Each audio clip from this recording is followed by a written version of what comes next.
Hello, everybody, and Happy New Year! Hi! Thank you for joining us here in Phoenix for yet another FOL 09. And I hope you've had a good trip in and you had a nice time at the party if you went to the the dinner dance last night. If I sound a little tired, it's because I was up till about 6:15 this morning. It's one of those workshops where I'm getting the transmission as we go along.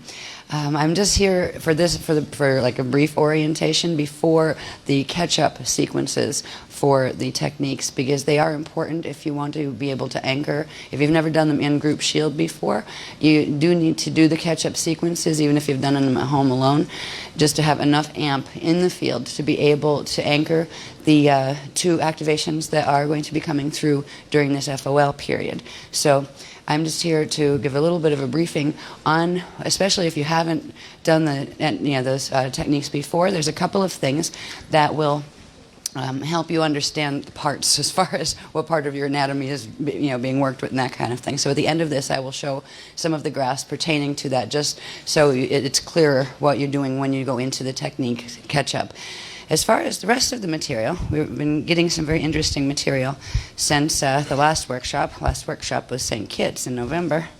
And it's been crazy for us. The end of November, we got back from St. Kitts. And we had 6 days to pack everything up at Shalon here, to get it in the truck, to move to Watchtower over in Florida.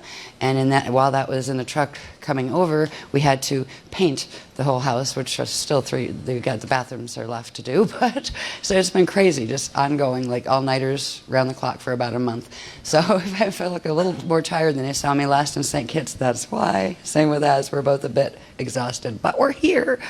What we are going to do for this workshop, we're right, where are we? We are here, all right? Yeah, the Christmas story. I hope you enjoyed that. That's become the annual tradition of reading the Christmas story. With this, the orientation, your transcendental self, being Buddha. This has to do with some of the things we learned about our bud selves in the Kitts workshop. And it's really just the beginning of, it's just the orientation really for the rest of the things. We'll show again the graphs that were introduced there that explains what your bud self is and where your levels of bud self or Buddha selves are in relation to the structure of your spirit body, your Lumaridana spirit body. So we're just going to give a bit of a recap on that. The rest of this program gets interesting with some new material. Tonight when we come in, and hopefully we'll be on time, it's looking good so far, right? So unless they hit me with a big dispensation or something I don't know is coming yet, it looks like we should be able to stay relatively on schedule. We'll post it on the door if it has to change, but I think we're doing all right with that. This has to do a transcendental view of the earth drama. That is viewing from the Buddha perspective, basically, of trying to get an idea of the earth drama as it's unfolding here. And we're going to cover a little bit about what are called orb people, which we began to learn more about in the St. Kitts workshops periods, where we actually had and I don't know if we have them available. Do we have any orb pictures available, Noel? Did people submit some of them and stuff? Oh, that's good. If we could use those for tonight, like just to give people an idea who haven't seen them, that we did several techniques on the beach in St. Kitts that actually had to do with calling in elemental command from the median earth level, literally calling in elementals from the median earth level, and we were getting pictures of them, like orbs all over the place, and a lot of people got them. It wasn't just like 1 or 2 people got a few orbs floating around. We also had some meetings there of other guardian groups, one called the Zion and one called the Aquafari, and both of those are from median earth. We will be, for people who weren't at the Kitts workshop, in our workshop this evening, we will be getting a catch-up activation as far as meeting your Zion, what is called attendant, all right, and also meeting the Aquafari. And they're like when they manifest, because they can actually manifest fully here, they actually look like the little fairy folk that there's always legends about and those kind of things. And Earth level has them too, Net Earth has them also, but these are the ones from median Earth.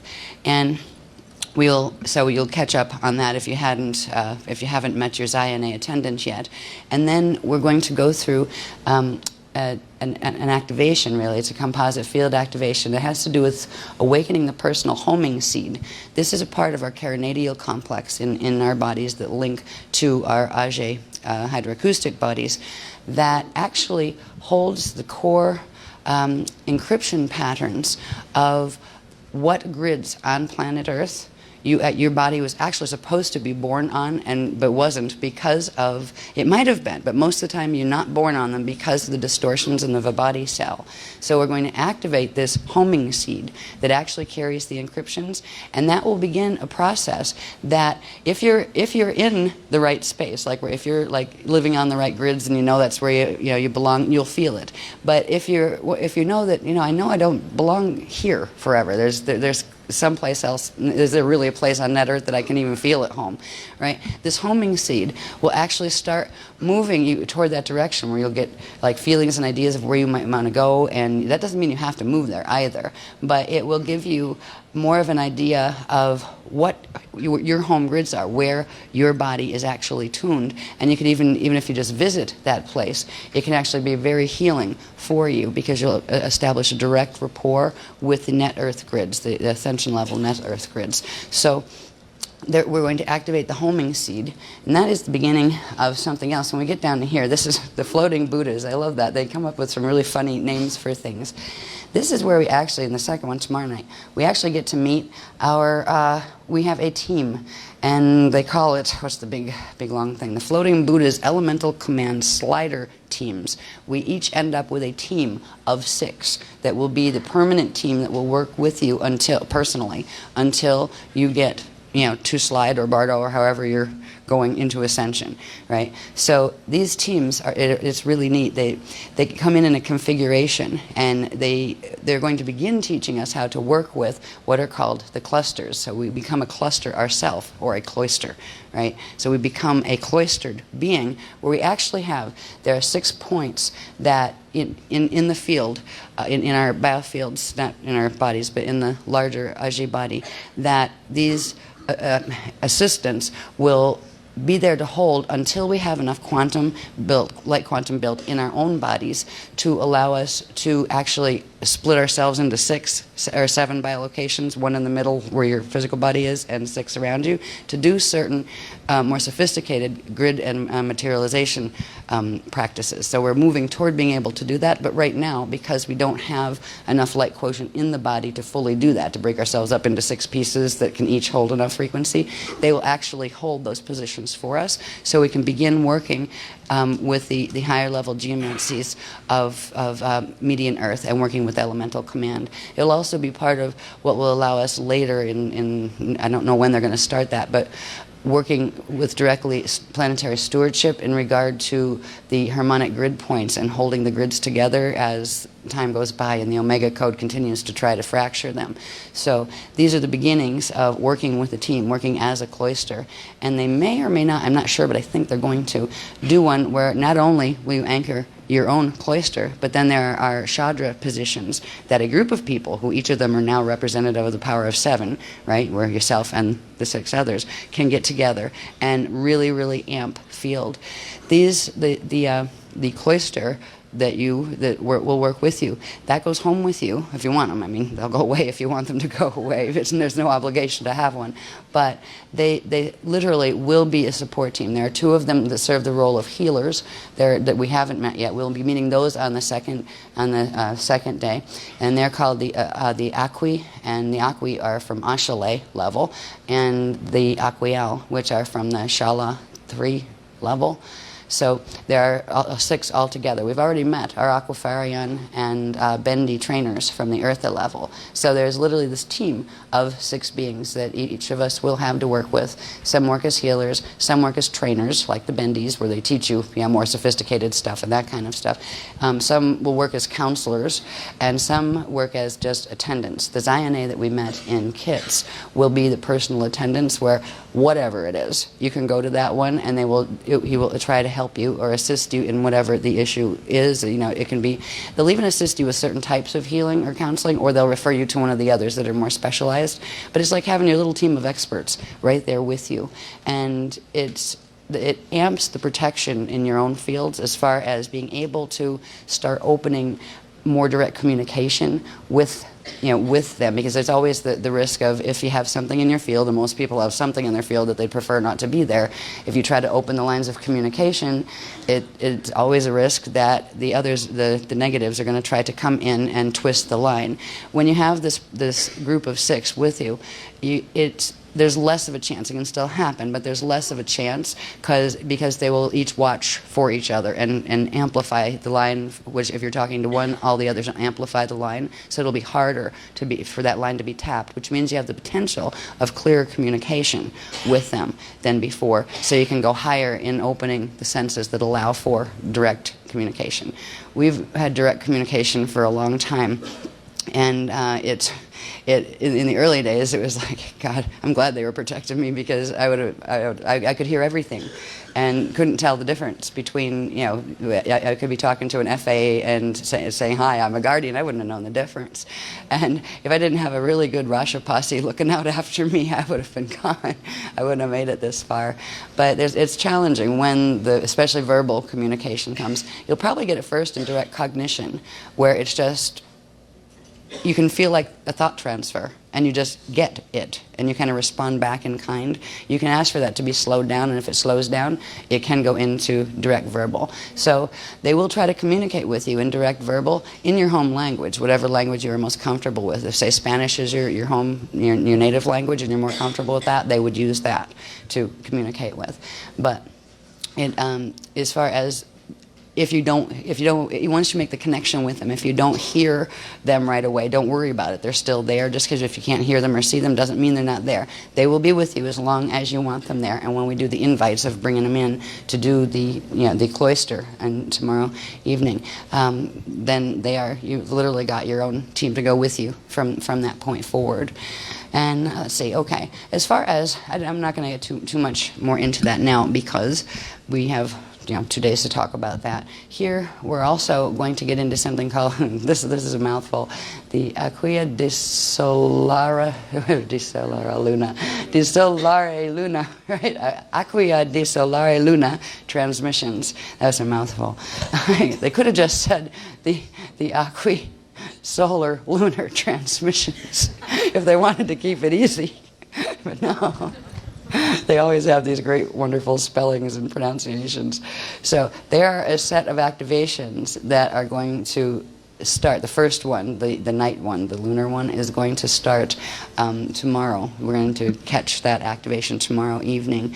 And that starts a cycle of 2 times a day from now until the loadout cycle of 222 left, I think, years is done, where twice a day there will be a pulse, a nanosecond pulse released from median Earth's core through Earth's core and out, and it will literally go out to the solar core and bounce back.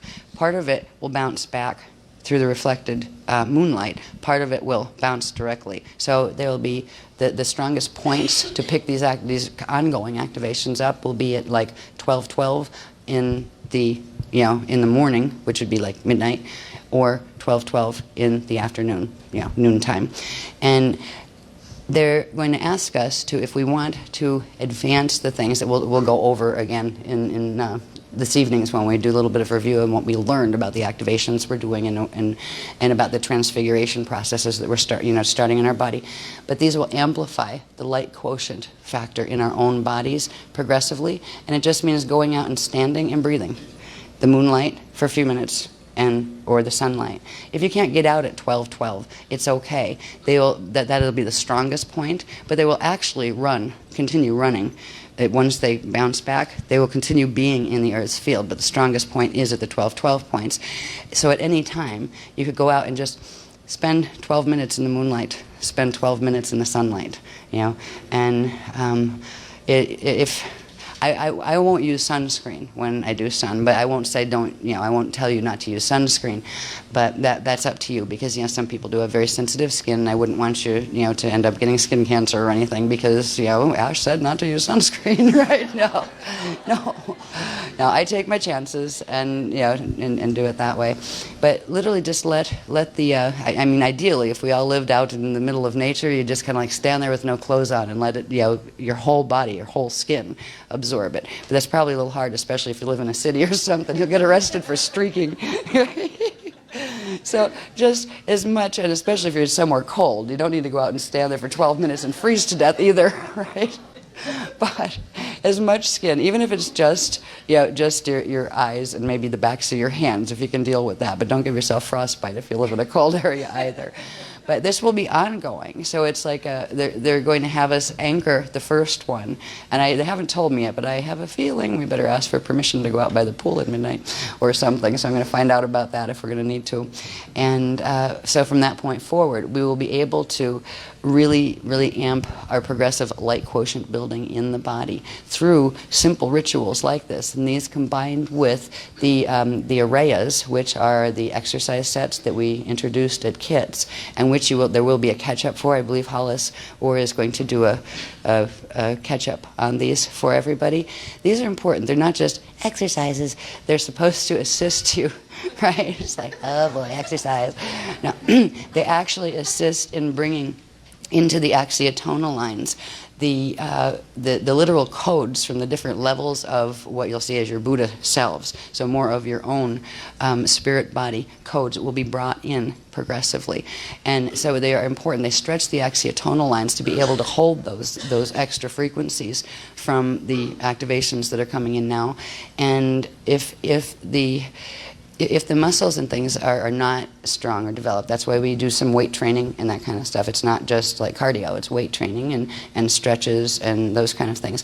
It literally amplifies the amount of energy that can run in the axiotonal lines, and it strengthens the muscle tissue around that the axiotonal lines flow through, so that you don't end up with pulled muscles. I don't know if if everybody's ever had one of those where you get the Kundalini activation in the back, and it almost whacks your back out of alignment, where you get, ow, right, and you're going around like for 2 days like this. Well, that happens when the central vertical current has turned on a higher level of current that the present physical structure isn't used to.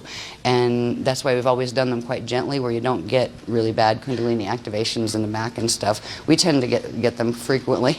As an I was like, whose back is out this month, But the same thing can happen when you start turning on those amplified currents in any part of your body. So in order to avoid damaging the muscles, when we exercise them and build them up, they will be able to handle more of the energies coming in. Because if it gets to a certain point where, say, you're doing activations that are coming naturally, your own light body activations and your own spirit body activations, they're coming into the body, it reaches a point where the body can't hold it, they'll actually back off the activations. So you'll get stuck there where your light quotient won't go up past that point until the body is strengthened enough to hold it. Now some people have things like injuries and those kind of things that you can't force yourself to exercise. If you can't do some of these exercises, that's okay. There are ones there are easier versions you can do. Some of them you can do like kneeling instead of standing and that kind of stuff. You do the ones you can, and the idea is not to hurt yourself. And also, if you have any physical conditions that you're concerned about, check with your doctor first, and make sure that, okay, is it okay if I do this one, this one, this one? If you can't do the whole set of any one of them, it's okay. But a little bit is better than nothing. If you have a problem with your upper back or an arm or something, then you won't be able to do 2 arms with the arm weights. That's okay. Use 1 arm if you can. If that would irritate the whole area, don't do those. That's okay, right? Those kind of things. So work with your doctor. If for any reason a doctor does tell you that you can't use a particular set of those exercises, ask him if he has something that you could recommend, that he would recommend, that would help the same areas, help strengthen gently the same areas, that he would approve, or she would approve for your condition. So you can still work with them. The cardio is also important. I know the cardio is important because I lose my voice between how much I smoke and staying up all night doing, it's been painting and moving, and now it's like doing this again. My voice goes completely. If I do for 3 days, just do an hour, or even a half hour cardio, it completely clears the voice again. And the lungs. So the cardio does a lot. It also helps it amplifies the speed at which your activations will naturally come through the body. So it amplifies the field spins and the how rapid your coding will come in from your Bud levels. So together, the exercise and the cardio, the physical exercise and the cardio exercise, combined with some of the techniques that we've introduced in other workshops, and now combined with the solar and lunar light absorbing on a daily basis, will create literally a program that you can use and take home, and it will strengthen your body, but it will you'll probably feel better also, as far as like it'll help clear the mind and that kind of thing as it's balancing the energies. But it will put you on kind of a rapid light quotient moving forward course. And it's simple maintenance. The salt and soda baths still help a lot, because, especially when you're doing the exercises, because I find that, especially the baking soda, I will amp up the amount of baking soda sometimes if I have sore muscles from exercising, and it seems to pull the soreness right out. Well, I remember once I was so sore, and it wasn't from exercising, it was from an activation that was coming through, and all my bones hurt.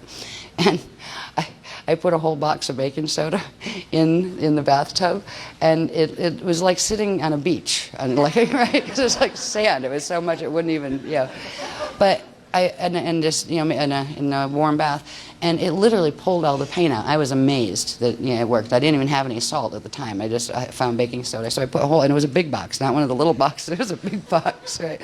I don't recommend that unless you feel like you're dying as far as muscle pain and stuff, but because it'll dry your skin out and those kind of things. But anyway, it is a program, a life healing program, and a life a life program that will assist you directly in developing the light quotient and your ascension potential with the physical body. So, excuse me.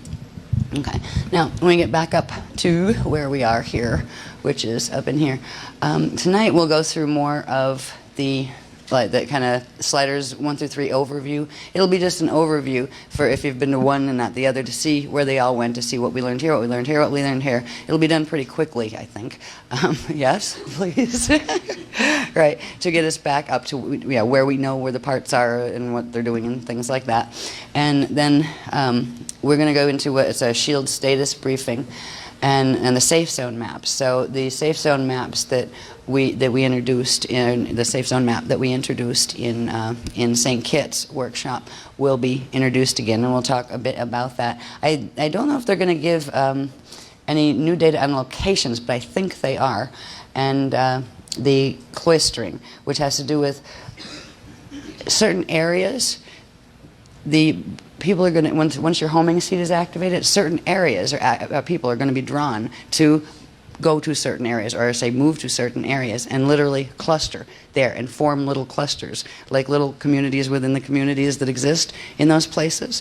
And we won't tell you where they are, but they will begin to open up, and your own spiritual self will start teaching you about where is a place that will support you grid-wise, and that means you're a person that would support the grids in that place as well. So it will teach it'll begin activating a co-resonant thing between you and the Earth grids that still have the potential, the portions that still have the potential to do ascension to median Earth. And the clustering, or the cloistering of the, making like little cloister groups in these areas. It doesn't mean you have to do a commune. You could just you could like move into a similar area, like 50-mile radius of wherever, But you'll find, first of all, you have a little bit of community of somebody else that knows what you're talking about when you talk about any of this work. But you will also be able to, as a small collective, even if you never even speak with each other, just your presence on the grids will actually open up a potential for that area to be able to make it into the median Earth slide. So there are certain areas that are going to activate first in the planetary grids. So if you don't get all of a sudden, I'm starting to get a feel, I'm supposed to go where? I don't feel anything yet. It may mean that your site areas are not activating yet. So don't worry, it will come. Just stay put, or if you feel like going someplace, go there. But there will be a certain resonance once your site area activates in the planetary grids, and they're going to start activating now. They'll start talking to your homing seed, and even if you only just go there once, that is enough where your codes will interact with the grid codes there.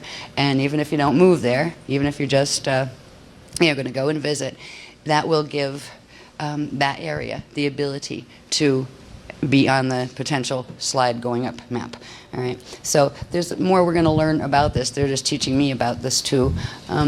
Yeah, the inborn personal homing seed. And inborn, this actually comes in at the fetal integration point, where that is anchored in at the fetal integration point when the spirit anchors into the baby, the fetal body. All right, making home. And we'll talk a little bit about making home and finding your place of power, because this place, this place that your homing seed is connected to will be your place of power. It would be the place that, if you say wanted to go on a vision quest or on a talk to your personal cloister quest where you wanted, the strongest support from the grids, it would be in that area. And it would also be an area to go if you wanted to work on, say, materialization or, manifesting things in your life. That is where your strongest power base would be. If it's someplace you're going to visit and not live in, you could, if it's too far away to go there often, you can take a photo of the place, say if you go and it's in another country, if you find the grids and say, this feels good, I feel good here, take a photo of the area. You can use it for remote access, so you don't have to worry about having to go back, to that place all of the time. So it becomes a place of power where it literally, the grids in those places will support us just as we are supporting the grids. It will also make it easier for your cloister team to open lines of communication and to reach you and to work with you more directly. They also would be the easiest places that if they ever had to do a shield pull, which means if the Omega Code ever starts, the Earth changes to the level where it can't be held together here, they will pull the shield up into median Earth. That power place would be your strongest place to be able to, catch the shield from whatever light quotient level you had. It would support you enough to be able to pull through if they had to do an emergency evac shield pull. Now, if it happens to be somewhere far away from where you are, you can actually try to project through it. That's when you hold that picture, right, that you took of the power spot. But it's worth going to the power spot at least once, to your personal power place. And don't worry if it doesn't open up for a while. If you don't feel it for a couple of years, you'll forget it's there, and then all of a sudden you'll get something. You may end up going on a trip to one place and have a detour to somewhere else, or get stuck somewhere else for a little bit and go, whoa, this feels right. And there will be a feeling like, this is it. You also may get a series of them running through your head first, where there might be a series of, it's almost like clearing the karmic trail. Before you get to your core power point, there might be a few other places that you need to pass through and leave codes behind that were part of the Vibhati cell. So you might find yourself moving a couple of times, right, which isn't fun. At this point, I told the Bloods I'm not moving ever again except vertical because I can't stand it. We've moved, our whole life together, Az and I, has been moving, right? Yeah, we moved from Florida to England, then we moved from England to Arizona and Colorado. Now we've moved from Colorado and Arizona over to Florida, and the whole last part was from England back, has happened since 2006, since May of 2006. It's only 2009, January, So anyway, finally we're on our power spot, and that they assigned us to the Watchtower grids, and that's at Pine Island in Florida. And there's some people will have a strong feelings for one of the Sentinel grids, which we'll talk about when we get into this. The Sentinels are 3 power points, literally planetary level power points, that hold the Shield of Solomon activation together, and they are this strong triangulation in the Shield of Solomon. So we'll talk more about those things this evening, and finding our place of power. All right, now, we'll also, for those who haven't met your Zion-A attendants and the Aquafairy helpers, everybody saw the Aquafairy come in a little bit. Well, I don't know if they saw them, but they had pictures of some of them. They came in as little gold orbs, and these guys came in as kind of indigo, purpley blue, larger size orbs. And some people could see them, and some people got photos of them. Mostly we got photos of the little guys, which are the Aveas elementals from Median Earth. But we will be bringing these guys in again. If you haven't met your Zion-A attendant, you will have the chance to do that this evening. And all of us will have a chance to meet our helpers, because even though they came in, they didn't really introduce themselves or anything.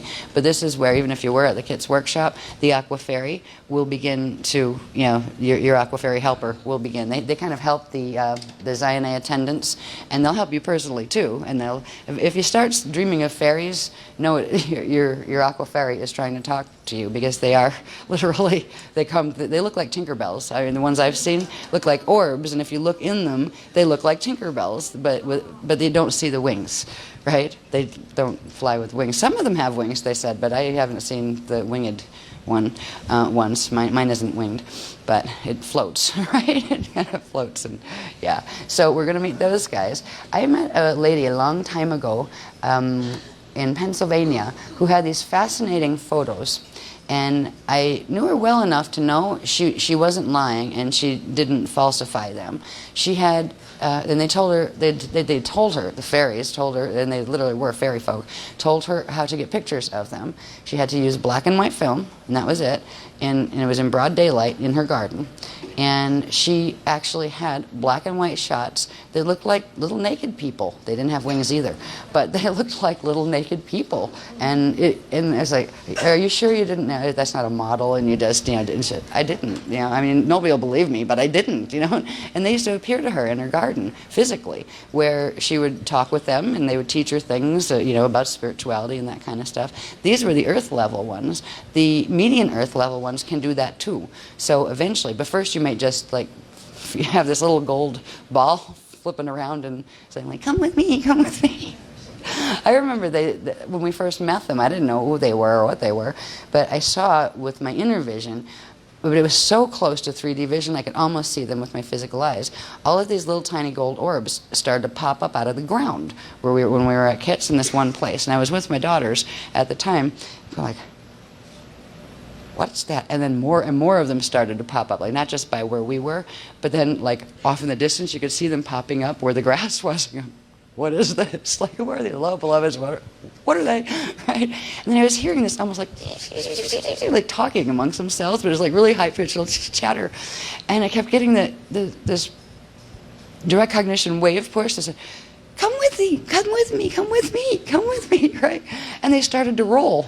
It looked like they were rolling, like in a wave of these little gold balls, and they wanted us to follow them. So we followed them down to the beach, and we had this it was at night, and we had this really weird, not unpleasant, but weird experience down the beach. It was the first one. It was just me and my daughters and a friend. And it was kind of like a prelude to what would come when we did the Chandra circles and things on the beach, in the nights to follow.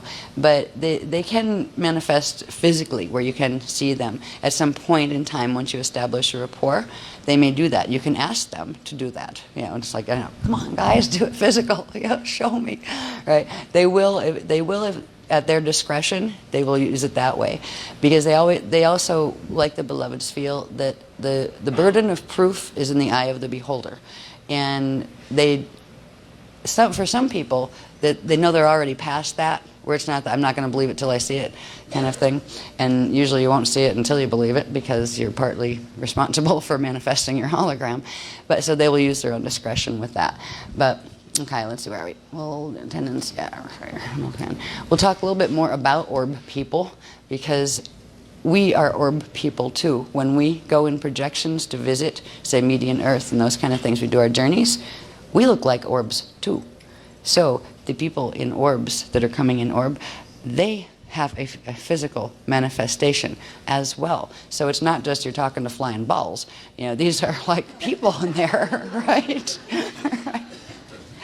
So they're going to teach us a little bit more about, I don't know what they're going to say about them, but they're going to speak a bit more about the orb people and not just like people here. Sometimes they're nice people, and sometimes they're not nice people that do, they're harmful. And the same thing is with orb people, because it can have orbs on either side. There was a question my daughter Zan asked me, because she was getting pictures of, she said, they looked like ripped orbs, Mom. What are they? I said, I don't know. I'll go vertical with that one, but it implies some kind of field damage of some sort. So I'm hoping to get an answer to that question. I haven't got one yet, but except there's field damage of some sort. And I think it could be, if it's a negative one, that the dark part that looks ripped could actually be something good is actually starting to come in and access the field, or it can be vice versa. If it's a positive one that's working, in Christic energies, it could be a damage that's coming in on the negative side to harm the field. So I'm hoping to get a little bit more on that question, because I still don't have a full answer on the question that Zan had asked. But that's in the orb people discussion, I think. Okay, let's see. So that's where we'll get the review now. Up here, I don't want to talk too long because we have the catch-up things to do, and this is supposed to be a brief orientation. But I do want to show you, for when you go into the techniques, the catch-up techniques, just a really quick brief on the anatomy parts that are involved with this and a bit about what they mean. We'll deal with that a little bit more intensively in the workshop this evening, but I just want to so you have an idea, especially if you've never run them before. I can say your TWA window. What is a TWA window? You know what I mean? So you see the parts, so you know what you're doing. And then as far as that, just as far as like where the windows are located, I do not remember how high what ones are, but it's in the technique itself. So I won't even try to remember to put that when I'm showing you the diagrams. Next one, please. To understand the TWA windows and the Ajay body structure, we start with going back and just looking at the Lumeradana structure. Remember the spirit body structure? And that's the Lumeradana. It has its 12 Allurian chamber lines with its flows and its core gates. And each one of these has a sphere at the end of it, okay, and it represents, those spheres represent the event horizons that go with the Lumeradana spirit body. Now, this in context, next one, please.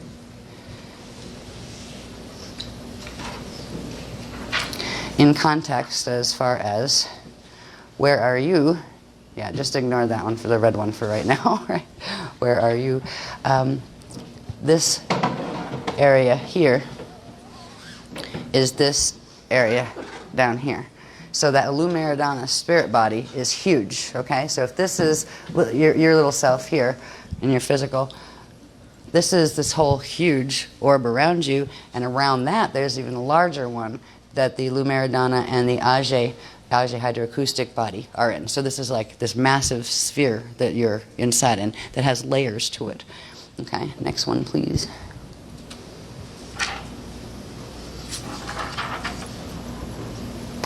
Now, if we looked at that sphere, there are layers in this sphere. Just this shows you one density's worth of the layer structure.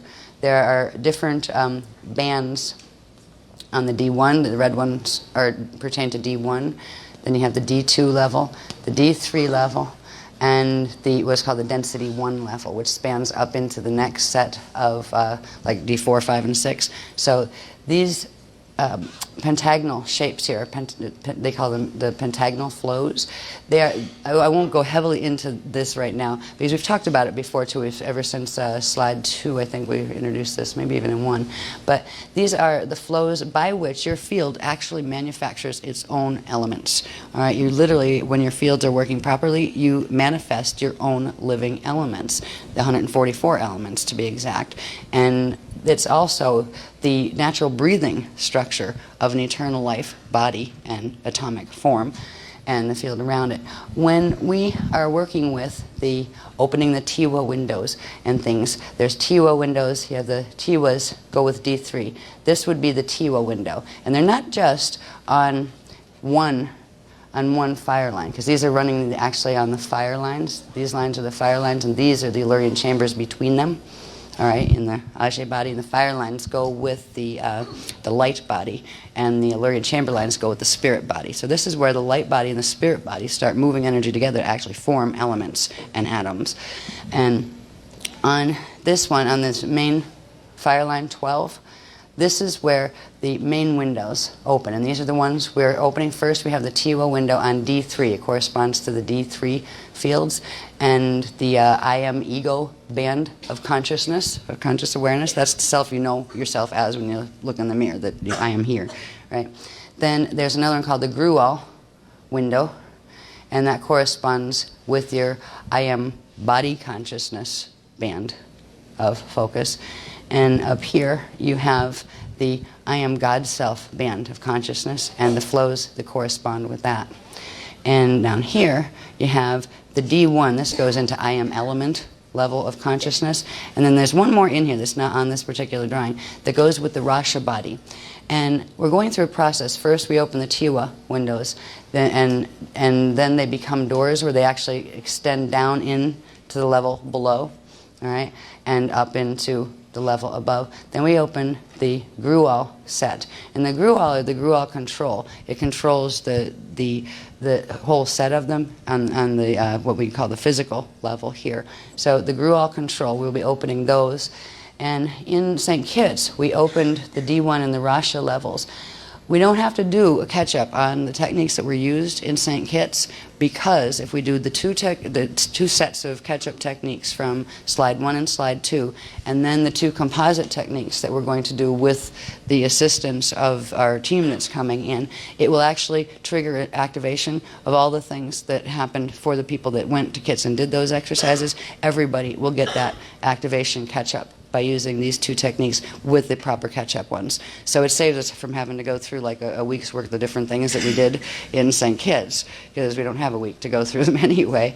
We will have, in the end of the program, probably tomorrow, we had these set of homework techniques that people were assigned that were the mindfulness field techniques.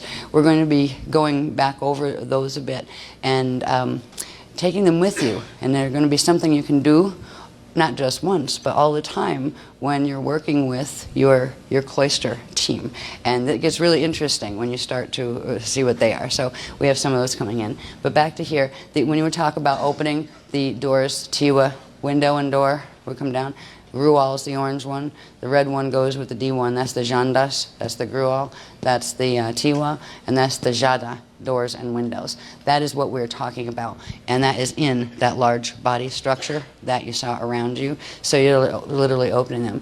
In the Kitts activations, not only do we open the D1 and the Rasha level, at a certain point in the activations, all of these lines, all of these fire chamber lines have a set of these, and all of them opened and turn on something that's called the unigenetic underlay, and we'll talk more about that when we go through the workshop tonight. But we will get that. That's the activation that will trigger automatically once we do the catch-ups from slide 1 and 2 and the new ones. So we'll get that automatically if you hadn't got it already in St. Kitts. So literally, it's like you have these open doorways. They become, well, they stay as windows for a while, but these are what allow the frequencies to come right into the atomic structure to allow for transfiguration of the atomic structure into the density above. We'll also probably cover again the 18 steps involved, basic steps involved in how elemental the body goes into transfiguration. We'll cover those again in tonight's workshop. All right, next one, please. I think there's 1 or 2 more. Yeah, I don't even need that one. Yeah, I don't even need that one. So that's just showing the different vector lines. The different vector lines and their vector twins. I don't really need that one in there. Yeah, this is where we get into being Buddha. All right. Now, can you put the one up again that has the?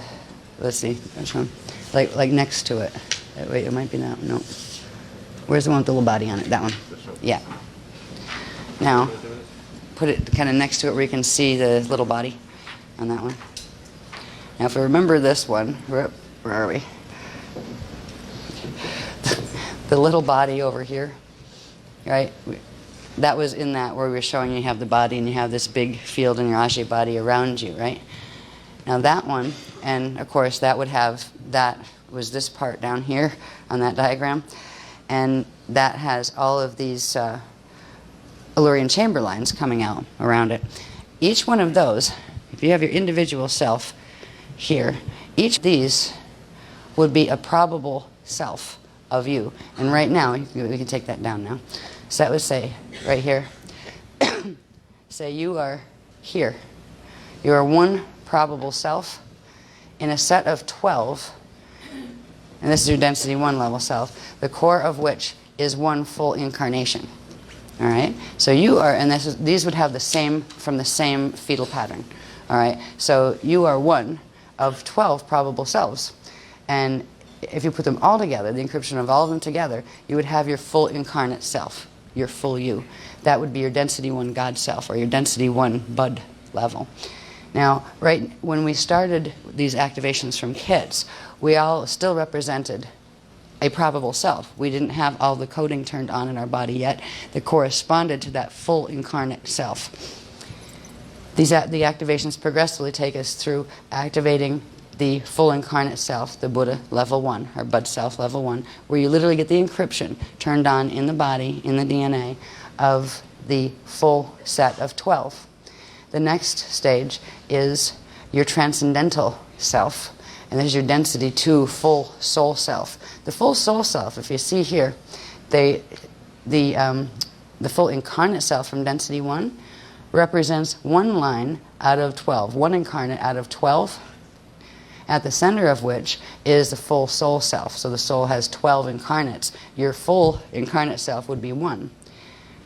Yourself, as a full soul self, would have the encryption of all of these incarnates, so 12 incarnations, right, simultaneous incarnations, and that would be your density 2 Buddha level self. These are the ones that we're bringing into activation and literally bringing the codes from those other, first of all, the other probability lines literally online in your own body and energy fields, and then from those 12 incarnations, you're bringing the codes in from those lines. So you can literally activate and progressively bring in this level of consciousness, yourself as soul. Right? The next one would be yourself as oversoul as it goes up the stack. So we are going to go up to the oversoul level. I don't even have that on this map. But this is literally one of these on each of the levels. You have your density 1, which would be the D1, 2, and 3, and that's where we have the Tiwa fields and all of that we just talked about. Then you'd have the D4, 5, and 6. Then you'd have the D7, 8, and 9. Then you have the D10, 11, and 12. And there's another one that corresponds to 13 and 14 and 15. So these are literally the levels of the self, how they are positioned and how they sit within the structure of the Illuminaridana spirit body. We open these chambers then, once we get these codes beginning to activate, we open the chambers that run between them, and it literally creates a line, and we would be facing out here technically. So this would be literally a line from where we came. The chambers, the Bardo chambers, open to allow frequency, open access. It also allows eventually for your physical body to go up here, or to go up here, and to literally upscale its atomic structure into slide ascension. So these, I just wanted you to understand about the Bud selves and the Buddha selves, because they will be a product of using the catch-up exercises and the 2 new techniques that we will get will literally turn these levels of consciousness on. It may take you a while to be able to find yourself in them, but it is opening into the body these codings. And these are the codings, these chambers that open, bring in very, very strong frequencies and currents. They're trans-vector, which means they cross just the single event horizon your probable self is on, you as a probable self is on right now. It is bringing in the other parts of yourself, from the coding of the other parts of yourself in other time vectors. So it's allowing you to actually progressively build the ability to move through time and space with your body, not just space, but time. So it's the beginning of kind of like learning to become Doctor Who without the phone booth, where you travel, where you can literally, time travel through the process of slide. And this is what eventually we will learn how to do if we can get our bodies to the point where they're atomically able to do that. But you don't need machines to do it. In fact, good luck with that, because usually they cause more harm than good as far as throwing machinery around, through time. But the physical bodies were meant in their natural state to be able to do these things. So we're turning on our Buddha selves, and the transcendental state, we call it, corresponds with the full soul self level. All right, so that's like your Buddha 2 level. That's a transcendental state. There's other states too. I think the next one is the transmutational state with the density 3, which I believe we're activating through the process of this workshop. And then there's one, the transfigurational one goes with the density 4 level, which would be your avatar level of self, and then there's one more above that.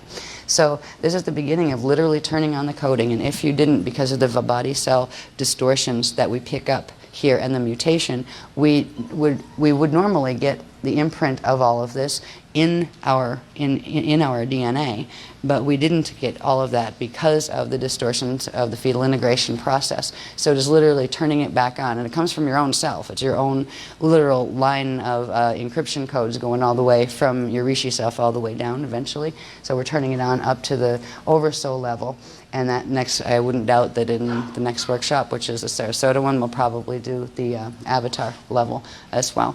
And this, it just expedites the process, and it brings back to the body the ability to slide, because without that, if you only have the codes that go up to here, you'd only be able to stay in density 1 with your physical body. That would be the capacity of your physical body. If you only had the codes up to here, you'd only be able to go to a density 2 level system, because it only has 2 levels of codes. So as we progressively turn on more of these code levels in our DNA and in our bodies, it is progressively giving our bodies the ability to not only go slide to median Earth, which is still considered a density 1 system, right? But you need the full set of probable selves to be able to slide to median Earth, but then to slide to Ashale, which would correspond with the frequencies of density 2, and to Shala, which are 3, which would correspond to density 3, and then to Eartha, which would actually correspond to the frequencies of density 4, even though it is a density 1 system where it is. The frequency of that galaxy is so strong compared to this one, it would be equivalent to our density 4 level of frequency. So this is the progress. This is the beginning of turning on the full bud codes, or the Buddha codes, of our own selves in our bodies, to bring the atomic reality into the reality of slide into the atomic body itself. And I think, let's see, oh, one more. Yeah, that one. Thank you. Now on this one, this I just wanted to show you, to point out again that the areas, those exercises, let me see if I can read my writing. The exercises bring into the body, the physical body, which right now is primarily made of what are called Shona atoms. They're made of the dead light as opposed to the Shalaya living light. It brings into them the radiation encryption of your other probable selves and God's self via the axiotonal and meridian lines, allowing for time leap, biological time leap for slide. So when we're doing these exercises, all those frequencies that we were just talking about coming in through the bud codes, the Buddha codes, are turning on progressively in the axiotonal line systems in the body and literally bring them into the atomic structure. So we'll probably look at that a little bit more tonight when we go over some of the processes, because I think what I want to do is, I'll go through quick just to hold context, the slide 1 and slide 2, the basic what they covered, but to bring back what the highlights of slide 3 were, because we did learn quite a bit about the unigenic underlay and all of that, and the process of slide in there. So I'll focus on that when I'm doing a bit of overview tonight. But I just wanted to remind you that the exercise parts, the areas. So when the arrayas class is catch-up class is there, please do go, even if you can't exercise, just to watch to see what it is and that kind of thing. It would be good if you could exercise, because it will give your axiotonal lines an initial kind of a first stretch, even though it takes more than just doing them once, right? The exercise once. It'll give them a first stretch for the activations that will be taking place, particularly on the second night when we get our cloister sets with us and that kind of stuff, our cloister teams. So I'm going to turn you over to Az and Noel for the next part, which is, yeah, there's going to be a comfort break before they start the techniques. We're aiming for 8:30, like it said on the itinerary. Yeah, so far we think we're good for 8:30 for tonight, by the way. But for now, we're going right into the. Let's see, how long is the comfort break? I don't have my thingy here. Okay, put the schedule back up, please. Okay, 2:30. Okay. Wait a minute. It should be on the schedule. I know. Let me see what's on my schedule.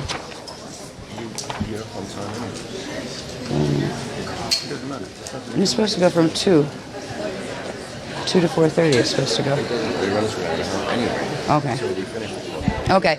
All right. You can have a comfort break. As I said, it's a little bit shorter than what we have on there, because I had to guess on the times when I put that together. So if you can take a comfort break and relax till 2:30, and then come back for 2:30 to start the catch-ups and the catch-up techniques. Okay. How long is it? 15 minutes? Oh yeah. 2:30, 15 minutes. All right. Sure. Okay, beloveds, for those of you that are not familiar with some or any of the sliders techniques, what we're going to do in this session are 4 techniques, which are essentially the beginning of the sliders techniques, which is beginning with the optical pineal induction of the Alaria-Rashatan code, then creating the Tiwa materialization seed,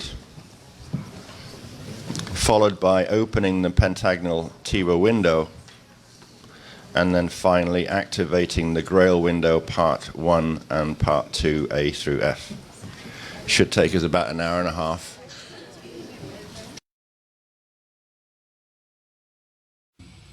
If you just focus on the Alaria-Rashatan code, just briefly, and take as many breaths as you feel comfortable with. 3 will be quite sufficient. Inhale into your Azare, and just imagine you're expanding the encryption of the code into your immediate and wider anatomy on the exhale.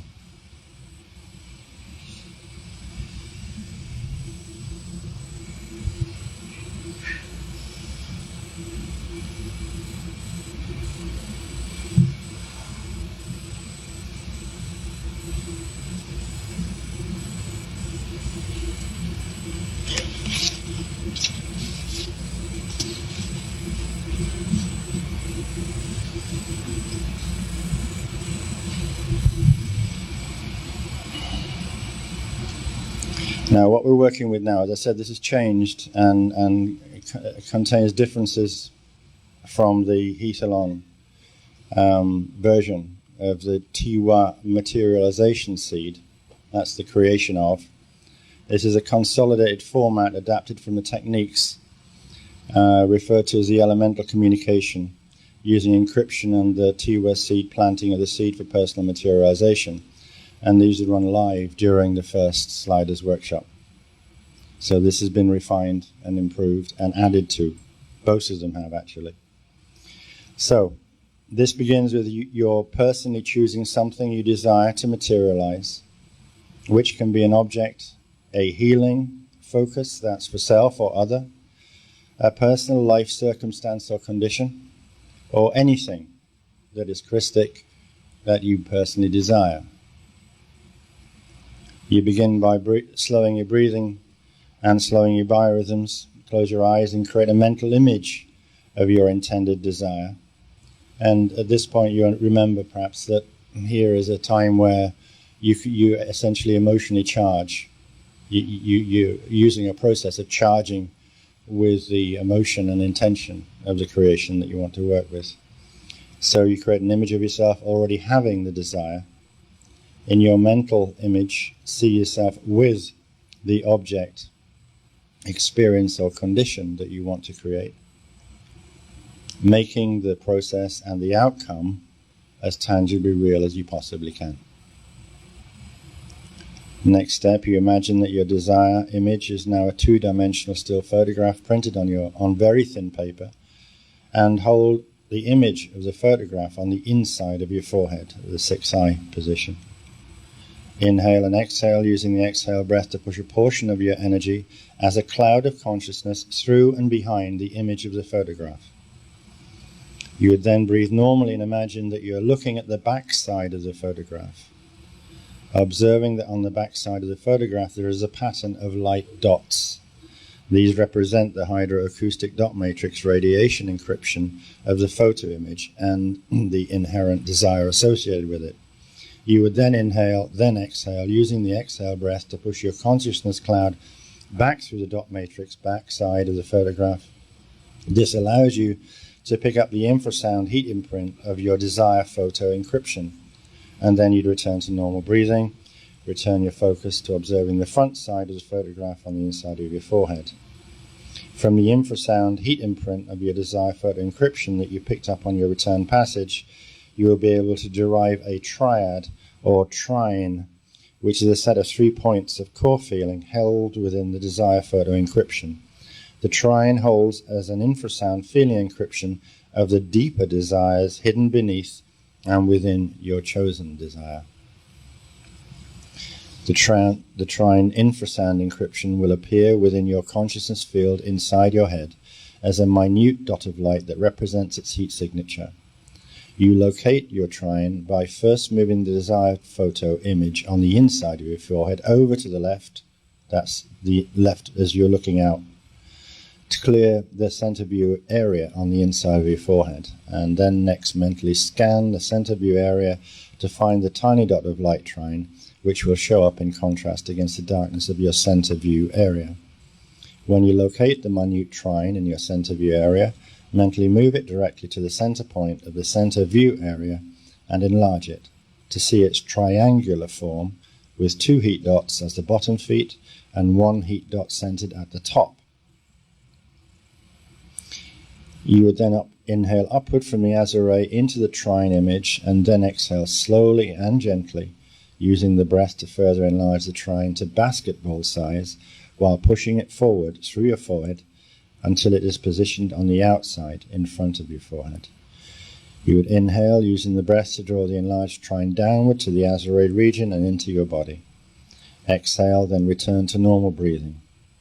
With the enlarged trine positioned in your body in the azure region, you would feel its energy, reality within you, using the trine's energy signature to help you find 3 simple words that will best describe the overall qualities of what having the experience of fulfillment of the desire will bring you. Just simple words such as joy, happiness, fulfillment, Christic self-expression, that thing, solid, clear line, any of those things. And it's okay to ask for things that you would most value in your own commitment to service in order that you can be a benefit, a greater benefit. That's not a trick. It is a very Christic, sharp way of looking at using your manifestation powers. Because if you can activate yourself to a appropriately influential level, just consider how much healing you can bring to so many people.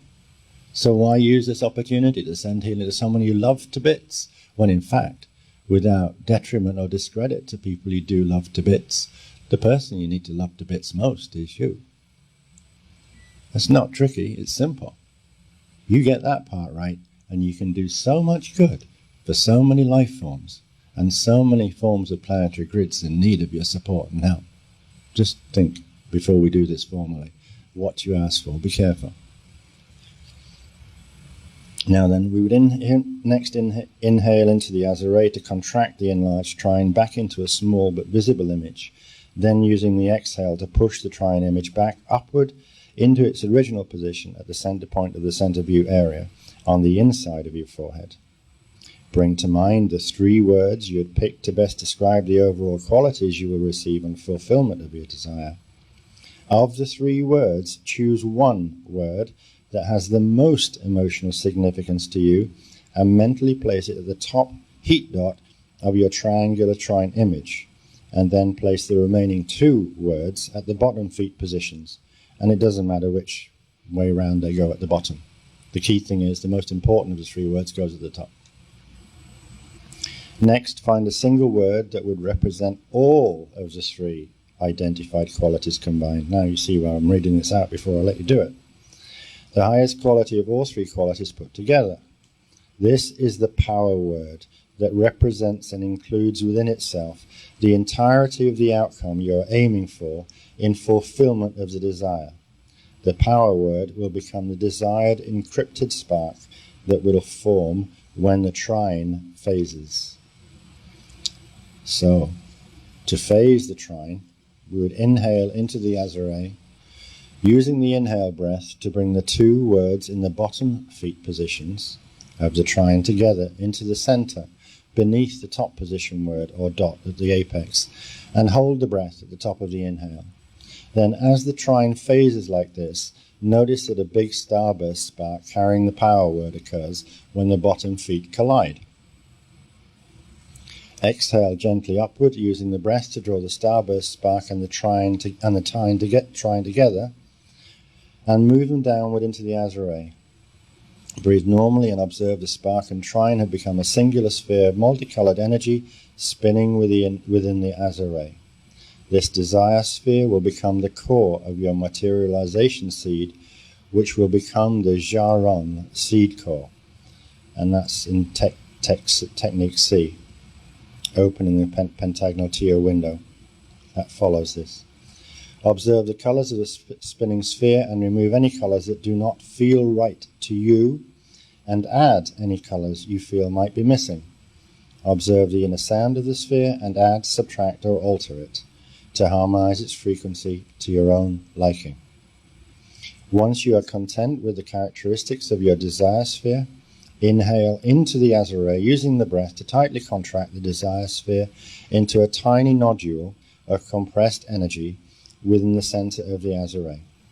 Exhale gently, allowing the tiny nodule to remain in your azure, where it will become the core desire of your Jaron materialization seed for use in Prep Technique C. And that is all for this one. So I suggest that you take just a couple of minutes. In listening to the technique run through, you are now familiar with the key requirement of having this technique work to the maximum degree that you're possible of having it be, yes? Now, I'm going to give you just a minute or two to formulate what the object of this exercise is going to be for you, what 3 words you're most going to work with, which of the 3 words will be the apex dot, and what force word will convey most emotional power as it represents the 3 that you're going to choose, yeah? Now, I'm not going to rush you, this is too important. So we'll take a couple of minutes where individually you can just have a think about what it is you'd like to do, what you're going to call it, what each of the 3 key words are going to be, and what the force word that carries the energy, the charge of the whole manifest intention. Okay? And then we'll do it.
Everybody just about ready?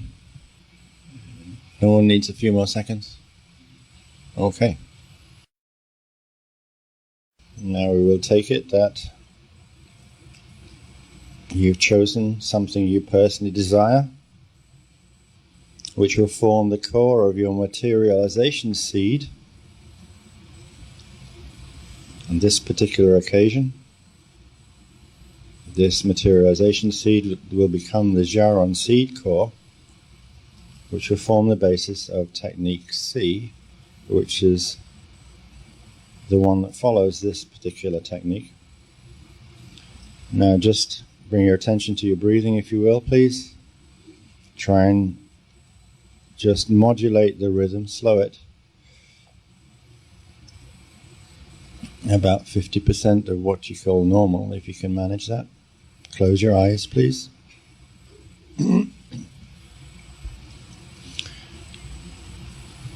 And now, having closed your eyes, please create a mental image of what it is you have determined to desire this evening. Now create an image of yourself already having realized this desire, having this fulfillment of desire with you right now. See yourself joyfully with whatever this outcome is, be it an object or an experience, a condition, an event, whatever.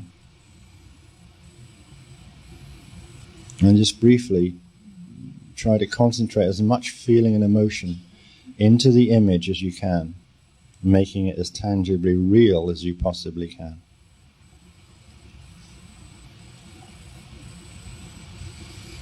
Now imagine that your desire image has become a two-dimensional still photograph printed on very thin paper, and hold the image, would you please hold the image of this photograph on the inside of your forehead, at the third eye. Now inhale and hold just briefly to build charge, and on the exhale push a portion of your energy as a cloud of consciousness through and behind the image of the photograph. When you've done that, just breathe normally. And while you're breathing normally, imagine that you are looking at the back side of the photograph.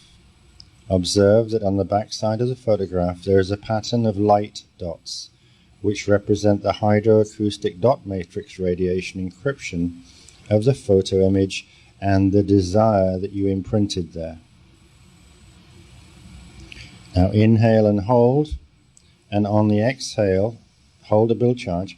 On the exhale, use the breath to push your consciousness cloud back through the dot matrix backside of the photograph, allowing you to pick up the infrasound heat imprint of your desire encryption. Return to normal breathing.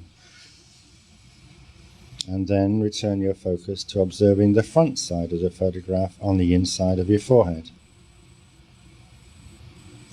Just breathe easily now.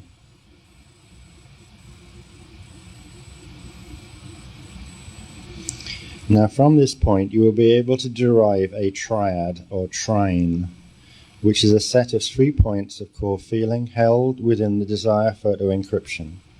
The trine holds it as an infrasound feeling encryption of the deeper desires hidden beneath and within your chosen desire.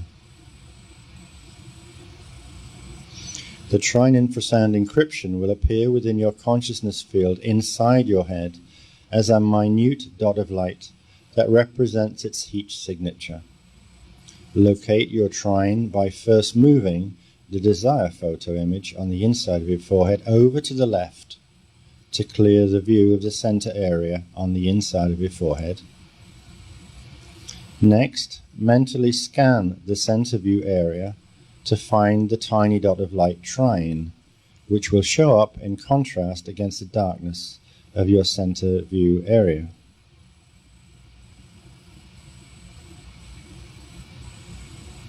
When you locate the minute trine in your center view area, mentally move it directly to the center of the center view location.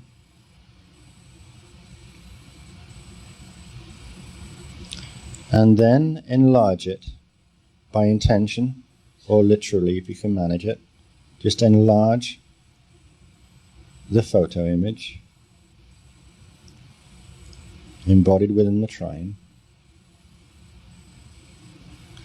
See its triangular form with 2 heat dots as the bottom feet and 1 heat dot centered at the top.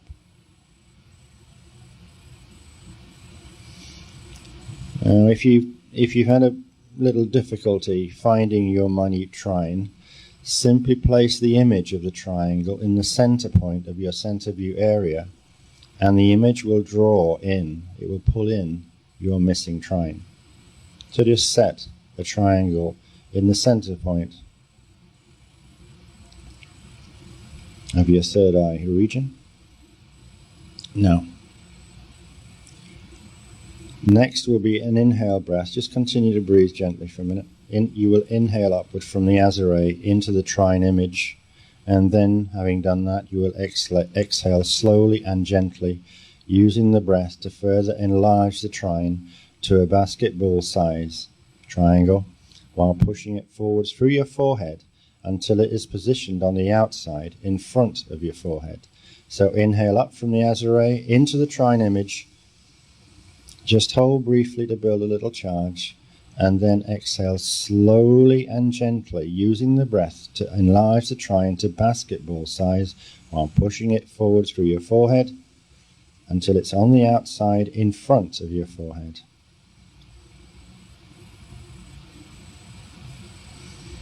Now the next inhale, not yet, on the next inhale breath, you will use it to draw the enlarged trine downward to the Azure region and into your body, and then exhale naturally and return to normal breathing. So inhale now, using the breath to draw the enlarged trine downward to the Azure region and into your body fully. And when you're ready, exhale gently and just return to normal breathing.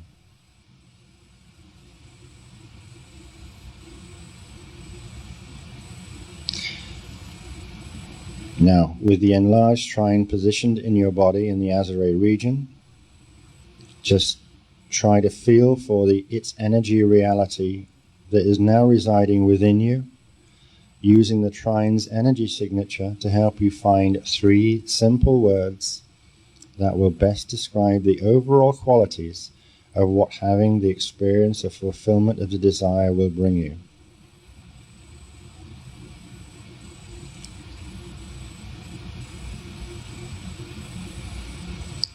Inhale into your Azure to contract the enlarged trine back into a small but visible image, then exhale, using the breath to push the trine image back upward into its original position at the center point of the center view area on the inside of your forehead.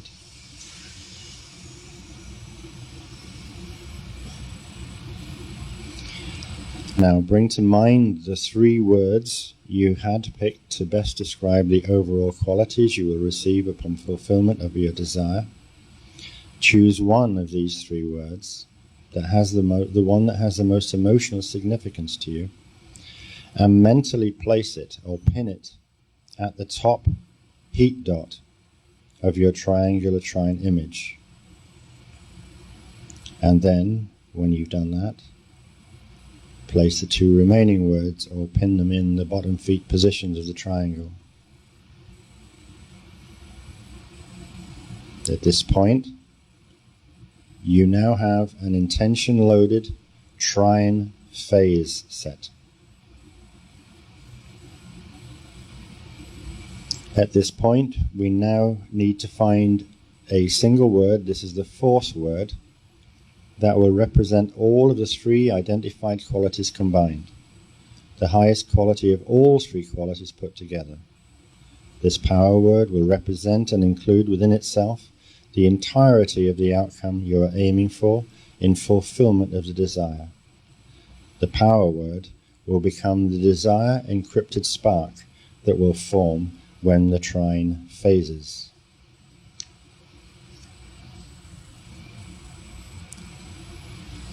Now we move on to phasing the trine. To phase the trine, and I'll read this through and then we'll do it. We'll inhale into the Azure, using the breath to bring the 2 words in the bottom feet positions of the trine together in the center, beneath the top position word, and hold the breath at the top of the inhale. As the trine phases, notice that a big starburst spark carrying the power word occurs when the bottom feet collide. So the phasing is a momentum. It isn't something you just do once and it's over.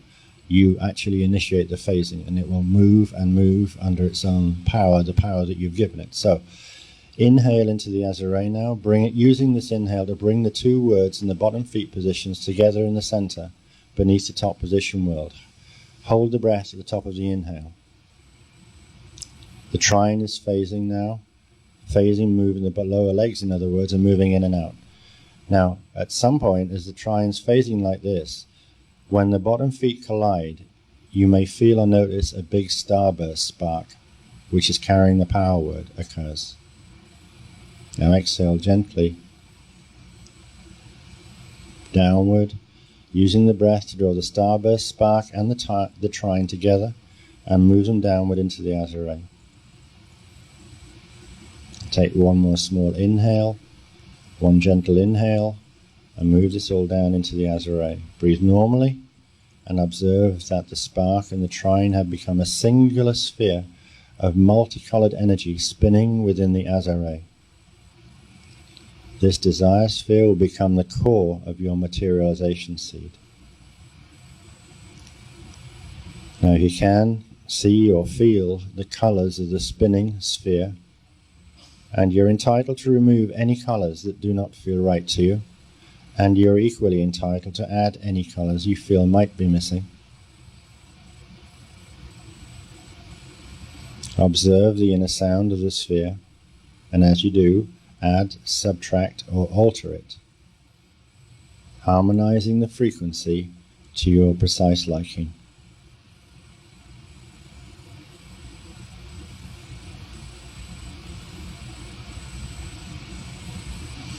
Once you are content with the characteristics of your desire sphere, inhale into the Azure, using the breath to tightly contract the desire sphere into a tiny nodule of compressed energy within the center of the Azure.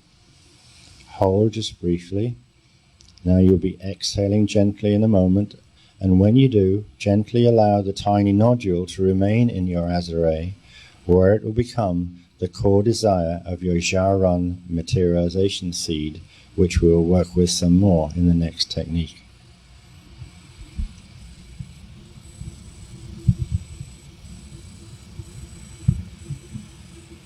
All right. Okay. The next one is called Sliders number 1 technique and Sliders 2 prep technique. C, opening the pentagonal Tiwa window and conscious materialization.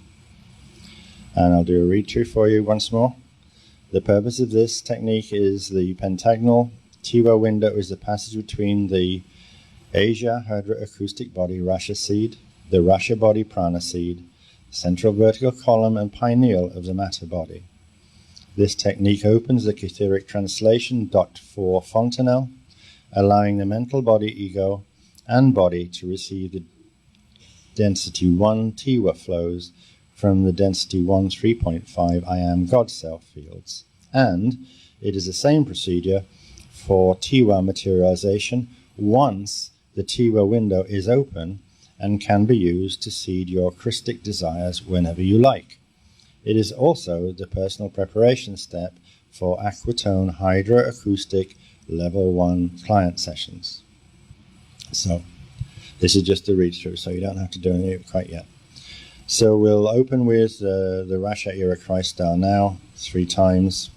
Usual routine, inhale, hold at the top of the inhale, exhaling forcefully, pushing the Christ star out, repeating it again for an amp, repeating it again for a 3rd time, and then shifting your same size bilocation body to sit up top of the Azura shield, and like that. Now, the technique begins with opening the window and or initiating the materialization once the window is open. So we do this by holding in mind the Tiwa plate, image, or intention you desire to manifest. And if necessary, let your first intention to be to open the window if you've not done this once before. You would then inhale slowly and deeply from your Iyombi, fill lungs completely with air and let your tummy expand out, imagining that a pale blue-white prana stream emerges into your Azure from your Rasha body and merges with your golden Xeon and silver Jari light points within the seed atom, forming a golden silver 1 Eon stream of eternal I am God self-consciousness spiraling within your Azure. Now, while holding the inhale, you would focus your mind on your desired intention and mentally move the intention into the Azure, filling it with gold and silver light. You then exhale slowly into the Azure, then inhale swiftly, causing a 12-point Eon stream to pop from the Azure into your 12 Allurian chambers, Imagine 12 prana-carrying eon stream currents expand outward from the Azure into your 12 Alarian chamber lines, carrying your desire with them as they travel outward into the Asia Hydra acoustic body to spark the orons at the chamber's ends. And this brings prana into the Asia body. You would hold the breath at the top of the inhale while sensing your orons sparking as your desire becomes surrounded by a pentagon-shaped Tiwa plate upon intersecting with the orons at the ends of the Alarian chambers. Exhale firmly, you would, from the Azure, pushing a 12-point pulse of golden mana light outward from the Xeon spark in your Azure and into the 12 light body fire chambers, which run between the 12 Alurian chambers. You would hold at the bottom of the exhale for a moment as the fire chamber mana currents race outward to interface with the refracted, split prana chi and ki backflow currents that are now returning inward in the fire chambers toward your Azure as the mana currents move outward. You would sense or seek a sparking sensation to occur all around your body, about 3 inches away from the skin. When you feel the sparkling sensation, inhale firmly and imagine that the 12 Tiwa vortices are now spinning rapidly, one on each Alurian chamber line, in the Tiwa fields in the outer Asia body, as your Tiwa plate engages pentagonal transduction for atomization. Exhale slowly and gently and feel the sensation of the Tiwa vortices stopping spin as they each gently release a bubble cloud of gold-and-silver desire-encrypted atoms into the 3-dimensional I am accretion bands of the light body. You would then breathe a few gentle breaths and focus upon sensing the millions of minute sparkles of atomic light building to form a beautiful, sparkling gold-and-silver blue endoplasmic cloud within the ion bands of your light body. Once you can sense a significant quantum buildup of the 3-dimensional layers of ion clouds, then engage a firm 6-point inhale, drawing the sparkling atoms from the 3-dimensional ion layers simultaneously into the large spinning 6-point Kalea diagram. Kalea. Yep. Okay. From the 6-point Kalea chamber set of the spirit body and then into the Azure. What? What? I did not. Where did I say that? I can't even see it on the page.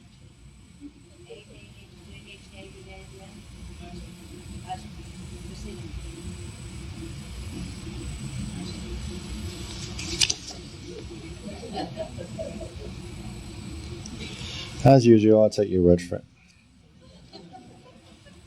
And then we would backwardly exhale, or exhale firmly backward, depending, pushing the sparkling atomic desire cloud horizontally backward out the rear Bardoa chamber into the exhale breath, seeding the cloud into the Jaffa of the spirit body. Okay. Yeah. Release the desire cloud gently into the Jaffa and slowly inhale back to the Azure. Take a few relaxing breaths, release the thought of the seeded desire, and clear your mind for a moment. Then try to sense a vibrating ripple occurring around the outermost skin of your Asia body. Ajay. Ajay, I say, Ajay. As your spirit body prepares to release a 12-point atomic hydro layers living water burst through the Illyrian chamber orons and downward into the Illyrian chambers. Got it? Okay, but I'm going to read it slowly next time. When you sense the vibrating ripple, bring a slow, wait a minute. When you sense the vibrating ripple, bring a slow, deep inhale breath into the Azure and hold at the top of the inhale as you feel the soothing 12-point inflow of pale aqua blue living water move into your Azure. You would then exhale gently, noticing what sensations your skin may experience as the living waters flow into your etheric body. Breathe then in a relaxed manner and turn your attention toward the window area upward and behind your physical head and notice a sparkling gold and silver pentagonal tear window has opened within your Tiwa field. Gold and silver pentangle Tiwa window has opened within your Tiwa field about 72 inches or 6 feet upward and behind your head.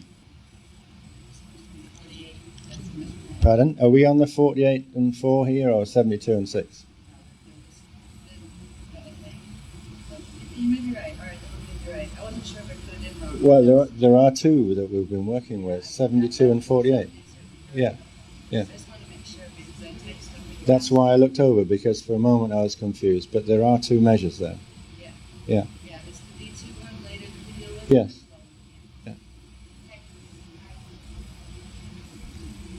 No crisis in confidence up here on my own. Anyway, we continue relaxed breathing. You know how it is. And observe a beautiful wide beam of gold and silver light is shining downward, at last, from the Tiwa window to completely cover your head and the back of your shoulders as your personal I Am God Self band opens, surrounding your head with a gold and silver halo of light. Then we would follow that with an inhale of this gold and silver light downward through the duct 4 fontanelle and down to your azare, where the gold and silver window stream interfaces with the living waters in your azare. You would hold this breath at the top to amp and collect the gold and silver light and pale aqua blue waters into a tennis ball size Jaron seed sphere at the azare. In parens, and I won't read this during the technique, once formed, a spark of Jaron will permanently remain at the azare as your endoplasma eternal living water seed, which we mentioned at the very beginning, through which you enter the world of conscious, Christic, elemental co-creation. Having held this breath for too long, you will then exhale firmly downward, using the breath to push the Jaron seed rapidly downward into Earth's Rasha core, then give a final exhale puff to push the Jaron seed into the core of Median Ascension Earth. And at this point, you will have just given birth to your own conscious Partiki seed. Inhale gently back to the azare, holding to build and amp, then release a spark of gold and silver light downward into your planted Jaron seed, sending in the encryption that will create Partiki 2 to set the seeder cycle in motion. At that point, relax with gentle breathing and lean into the expanded peaceful space of your I Am God Self band by drifting your mental focus a bit upward and backward to that space. The gold and silver light beam will fade from shining once the creation is set, but the Tiwa window will always remain open for future creation. Okay, we're ready to do it?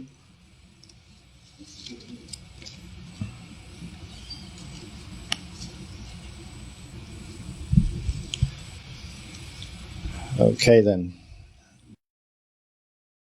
The first little part where we do the Rasha era Christ star now, 3-step inhale, hold, then exhale, then 2, then 3.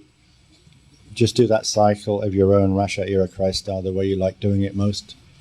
Just do that and then we'll go to step 1.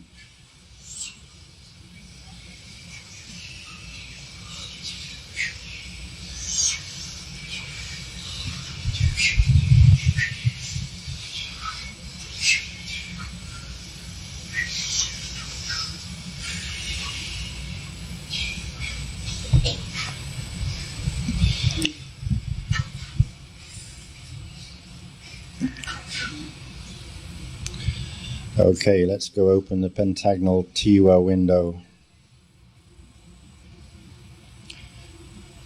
Hold in mind the Tiwa plate image or intention you desire to manifest. Inhale slowly and deeply from your Iyumbi. Fill your lungs completely with air and let your tummy expand out. And imagine that a pale blue-white prana stream emerges into your azare from your Rasha body and merges with your golden Xion and silver Jari light points within the seed atom, forming a golden silver 1 eon stream of eternal I Am God Self-consciousness, spiraling within your azare. While holding the inhale, focus your mind on your desired intention and mentally move the intention into the azare, filling it with gold and silver light. Now exhale slowly into the Azure. Then inhale swiftly, causing a 12-point Aeon stream to pop from the Azure into your 12 Alarian chambers. Imagine 12 prana-carrying Aeon stream currents expand outward from the Azure into your 12 Alarian chamber lines, carrying your desire with them as they travel outward into the Ajay hydroacoustic body to spark the Aurons at chamber's end. Hold at the top of the inhale. Where is the inhale? So I think inhale and hold at the top of the inhale while sensing your Aurons sparking as your desire becomes surrounded by pentagon-shaped Tiwa plate upon intersecting with the Aurons at the ends of the Alarian chambers. Now exhale firmly from the Azure, pushing the 12-point pulse of golden mana light outward from the Xeon spark into your Azure and into the 12 light body fire chambers that run between the 12 Alarian chambers. Hold at the bottom of the exhale a moment as the fire chamber mana currents race outward to interface with the refracted split prana chi and ki backflow currents that are now returning inward in the fire chambers towards your Azure as the mana currents move outward. Sense for a sparking sensation to occur all around your body about 3 inches away from the skin. When you feel the sparking sensation, inhale firmly and imagine that 12 Tiwa vortices are now spinning rapidly, one on each Alarian chamber line, in the Tiwa fields in the outer Ajay body as your Tiwa plate engages pentagonal transduction for atomization. Exhale slowly and gently and feel the sensation of the Tiwa vortices stopping spin as they each gently release a bubble cloud of gold and silver desire-encrypted atoms into the three-dimensional I am accretion bands of the light body. Now just breathe gently for a few moments and focus upon sensing the millions of minute sparkles of atomic light building to form a beautiful sparkling gold and silver blue endoplasmic cloud within the ion bands of your light body. Just take a few seconds longer, sensing the millions of minute sparkles of atomic light, building to form a beautiful sparkling gold and silver blue endoplasmic cloud within the ion bands of your light body.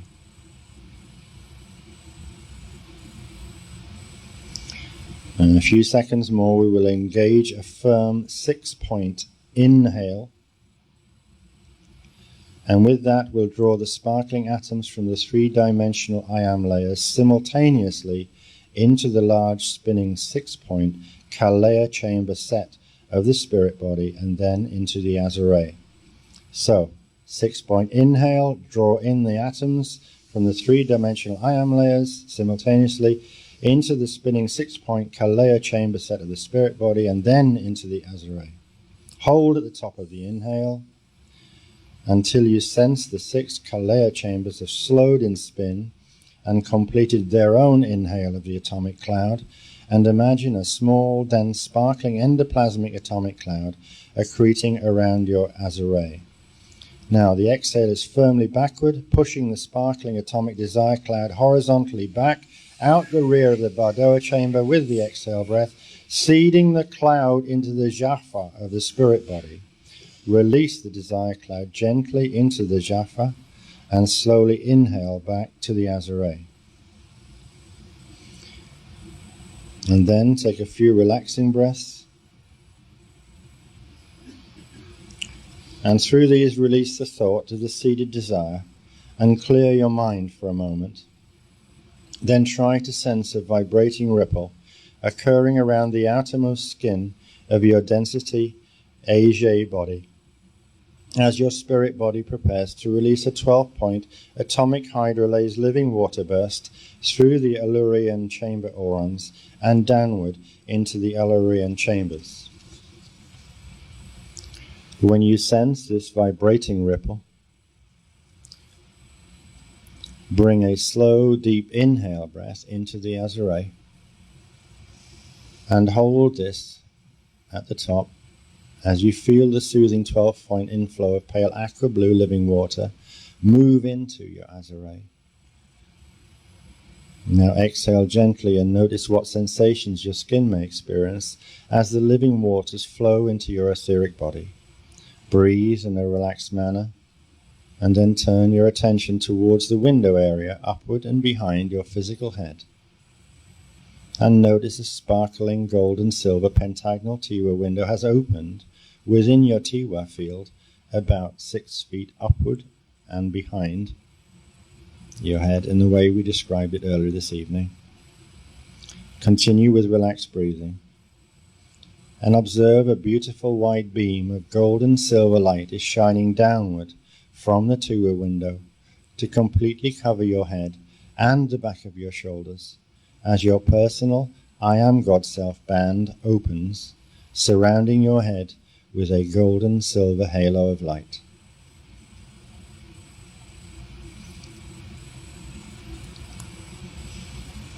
Now inhale this golden silver light downward through your duct 4 fontanelle and down to your azare, where the golden silver window stream interfaces with the living waters in your azare.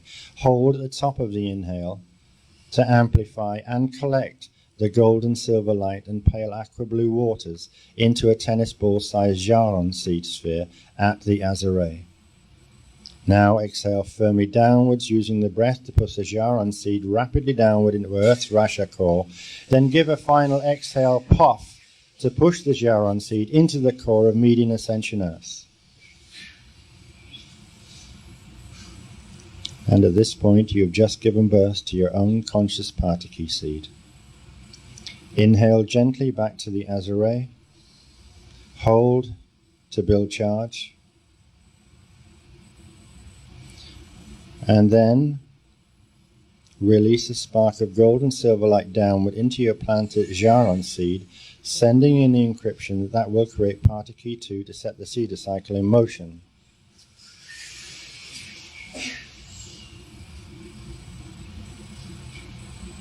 And now breathe gently and lean into the expanded peaceful space of your I Am God Self band by drifting your mental focus a bit upward and backward to that space. The gold and silver light beam will fade from shine once the creation is set, but the Tiwa window will always remain open for future creation. So while you're settling, I'll just read the introductory part. This is Psi Interactive Technique 1, activating the Grail window, the purpose of which is to open and activate the D2 Control Grail window in the D3-D2 Auger body to initiate organic D2 telluric cellular atomic pentagonal transduction, the second step in evolving the body toward organic hydrolase living water production, in preparation for opening the Grail door. This technique opens the atmic translation duct-free spleen, allowing the D2 physical telluric body and I Am body consciousness, that's the cellular atomic level, to receive the D3, D2 Grual flows from the D3 3.5 I Am ego self, i.e. the atmic field. So we'll begin with the 3 rounds or breaths, the inhale, hold, exhale sequence of the Rasha era Christ are now. Please do that in your own time as preparation for the technique.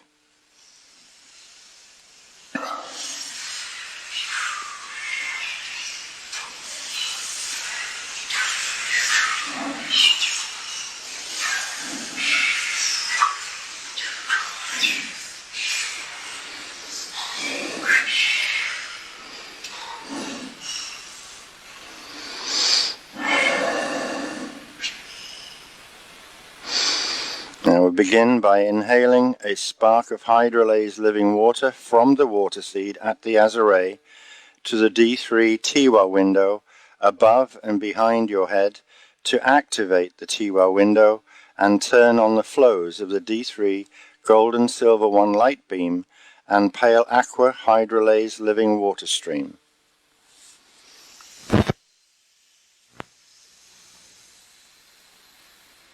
Hold briefly. And then exhale gently, drawing the gold and silver 1 light beam downward around your shoulders and the pale aqua living water stream into the catheric duct 4 fontanelle position at the top of your skull. And then breathe easily.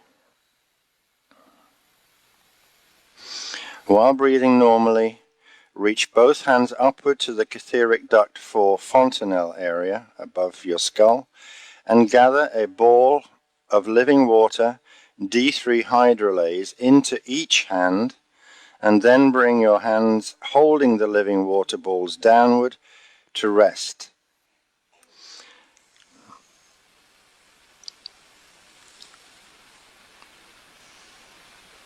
So bring your hands down to a rest position, and you will hang the water ball from your left hand in your field anywhere you like for later use. Keep the remaining water ball in your right hand and place it over the spleen. So bring your right hand holding the water ball of hydrolase over your spleen. What? Oh, the spleen is to the touch your left hip. That will work. Just inside your left hip and up a little bit from there. Now, place the left palm over the back of your right hand. Inhale another spark of hydrolase living water from the water seed at the azare to the D3 Tiwa window above and behind your head, and hold the breath at the top of the inhale as a metallic rainbow pale pastel heliotalic starburst emerges within the center of the Tiwa window surrounding the living water spark. When the heliotalic starburst emerges, exhale the starburst forcefully downward into the catheric duct 4 fontanelle, then the pineal at the brain center, and then on into the azare water seed.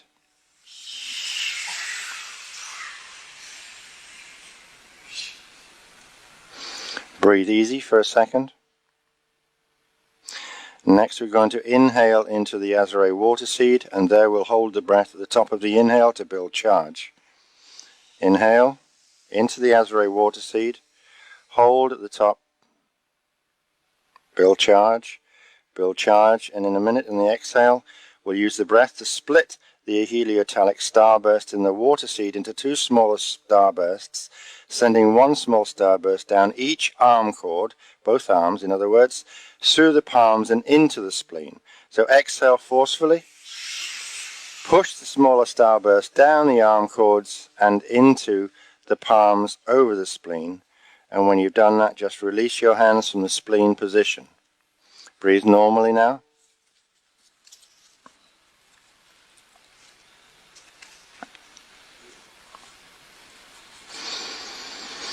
Now, take your right hand and go retrieve the second water ball that you left, wherever you left it, hanging in your field.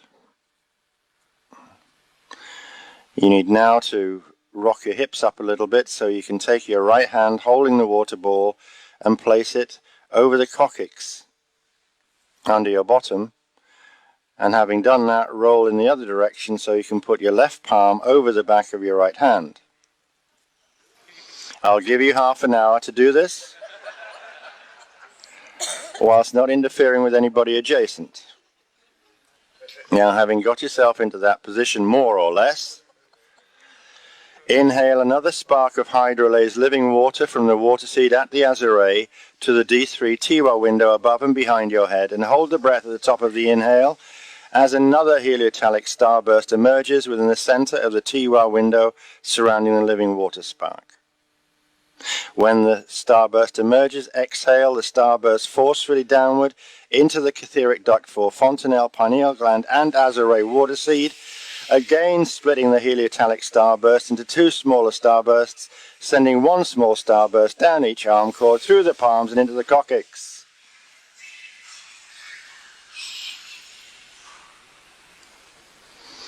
And now you may release your hands from this ridiculous position.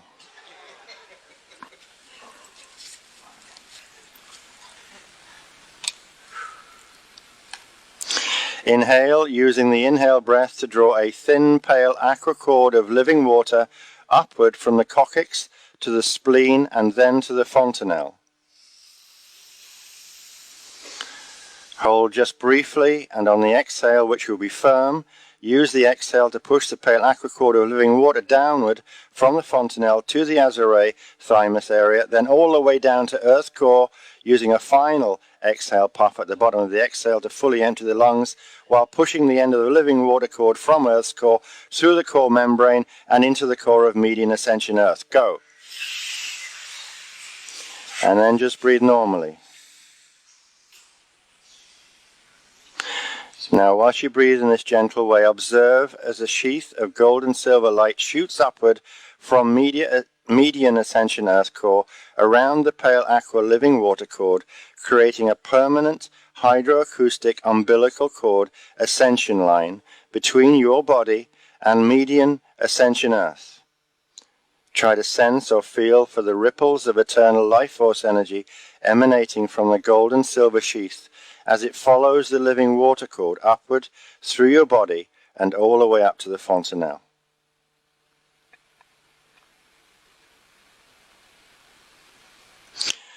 As the gold and silver sheath reaches the fontanelle, inhale and hold the breath at the top, using this inhale to temporarily harness and stop the upward movement of the gold and silver sheath at the fontanelle to build thrust momentum within the hydroacoustic umbilical cord ascension line.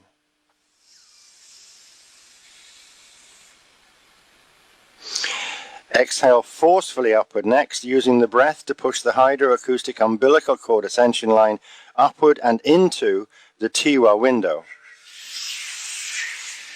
Then breathe easily. And as you do that, observe that upon interface with the ascension line, the Tiwa window releases a pulse of electric blue energy downward along the ascension line.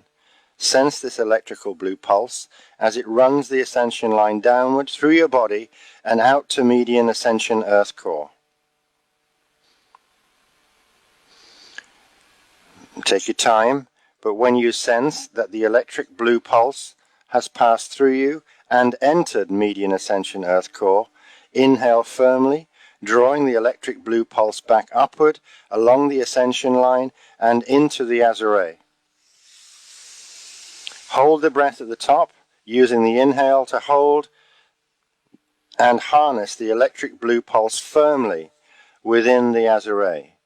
And you may speak a mental intention quietly to yourself that that is exactly what you have accomplished. Exhale forcefully, using the breath to push the charge of the electric blue pulse off the ascension line and outward into the 12 fire chambers of the light body around you, creating an electric blue 12-point starburst. And then breathe normally. As the electric blue starburst around you disappears, observe that a pop sensation occurs in the biofield around your body, if you can. As this pop occurs, feel a large two-dimensional pentagonal window, the D2 Grail window, open around and through your body. Try to observe or feel or hear a gold and silver electrical crackle sound cycling around the perimeter of the pentagonal Grail window. And breathe easy while you do this.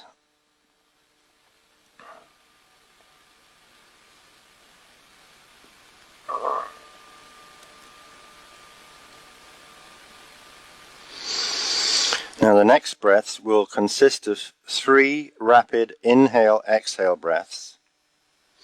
Each exhale breath is used to push outward and expand the size of the two-dimensional pentagonal Grail window around your body. When you have reached the third and final breath, the final exhale, just return to normal breathing. In your own time, 3 rapid inhale-exhale, using the exhale to push outward and expand the pentagonal Grail window all around your body.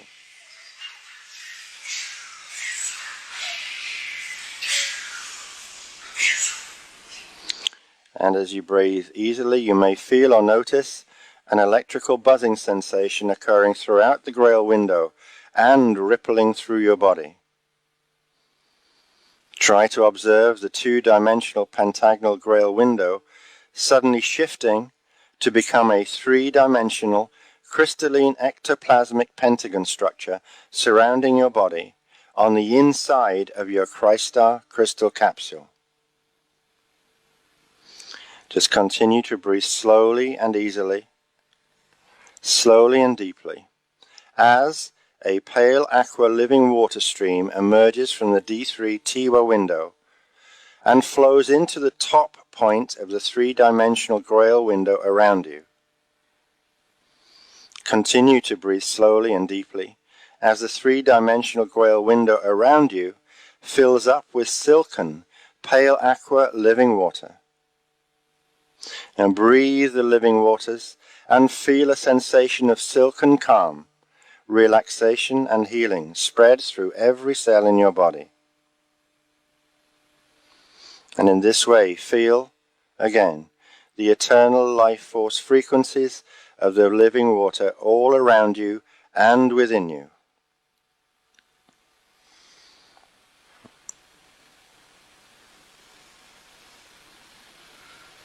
And you return to normal, easy breathing now.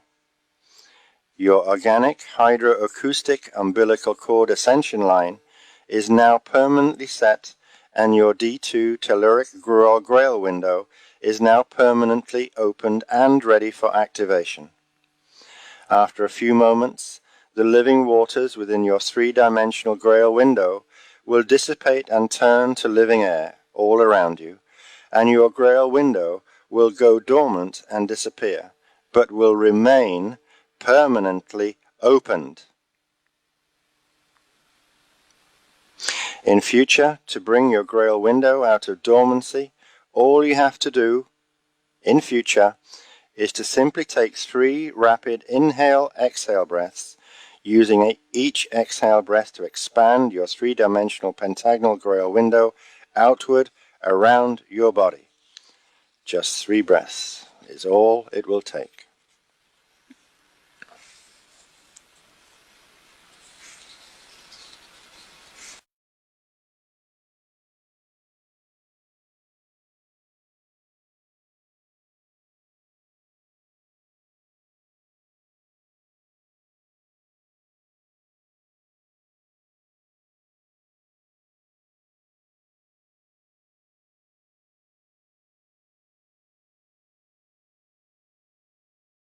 We move on now to part 2, activating the Grail window.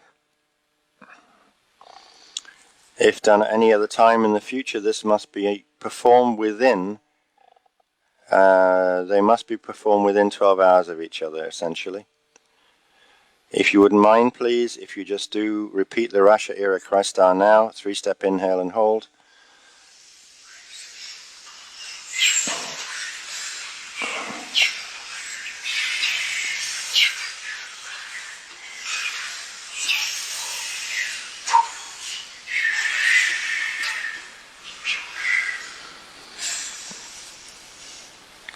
And just breathe easy for a moment, because next we will use the 3 rapid inhale-exhale breaths once more to bring the Grail window out of dormancy. You will do as we mentioned at the end of the prior technique, using each exhale breath to expand your three-dimensional pentagonal Grail window outward around your body, positioning its top point about 48 inches or 4 feet above the top of your head. And that will be its maximum size when you've completed the 3 rapid breaths. So, in your own time, bring your Grail window out of dormancy. Inhale, exhale, and expand.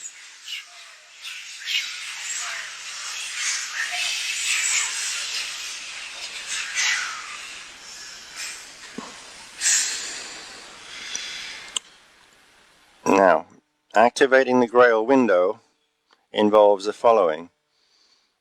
The technique activates the D2 control Grail window, the D2 cellular atomic pentagonal transduction and pentagel circulation. The technique also opens the atmic translation duct 3 spleen, activates the Grual flows, that's the D3 atmic I am ego self, to D2 telluric cellular atomic I am body consciousness. So we begin this rather long technique with setting the field. And we begin by inhaling a spark of hydrolase living water from the water seed at the Azure to the D3 TWOW window 6 feet above and behind your head to activate the TWOW window and turn on the flows of the D3 gold and silver 1 light beam and the pale aqua hydrolase living water stream. Inhale a spark of hydrolase living water from the water seed at the Azure up to the TWOW window 6 feet above and behind your head. Hold briefly, and then next you will exhale, gently drawing the pale aqua living water stream within the gold and silver 1 light beam downward into the top point of your 3-dimensional pentagonal grail window, which is only 4 feet above your head, then down to the catheric duct fontanelle, and then into the Azure living water seed. Go on.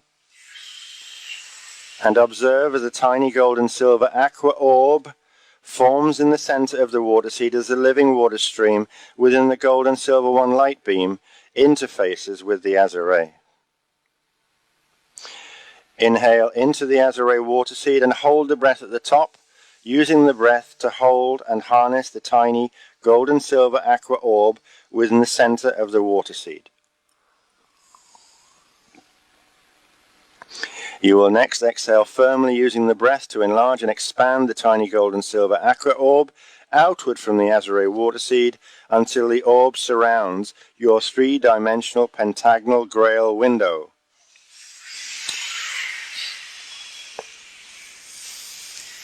Return to normal breathing and observe or feel, if you can, a pop sensation occurring in the biofield around your body. As this pop occurs, observe, feel, or hear a gold and silver electrical crackle sound cycling around the perimeter of your 3-dimensional pentagonal grail window, and feel, if you can, an electrical buzzing sensation occurring throughout the grail window and rippling through your body.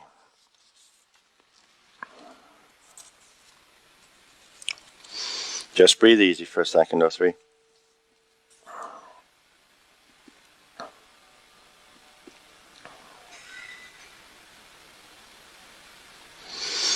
Next we'll move on to the section involving the activation of the D2 counterclockwise pentagel circulation of the telluric cellular atomic pentagonal transduction flows. And we do this, or accomplish this, in the following ways. We inhale upward to the D3 TWOW window and hold the breath at the top of the inhale within the D3 TWOW window. And just hold there briefly, and then we will exhale shortly, a pale aqua living water stream downward at a slant from the D3 TWOW window 6 feet above and behind your head through the top point of your 3-dimensional pentagonal grail window, which is 4 feet above your head, to the small chakra in the ball of your right foot. Now just intend it flows as you exhale from 6 foot down to 4 foot into the window and down into the small chakra in the ball of your right foot.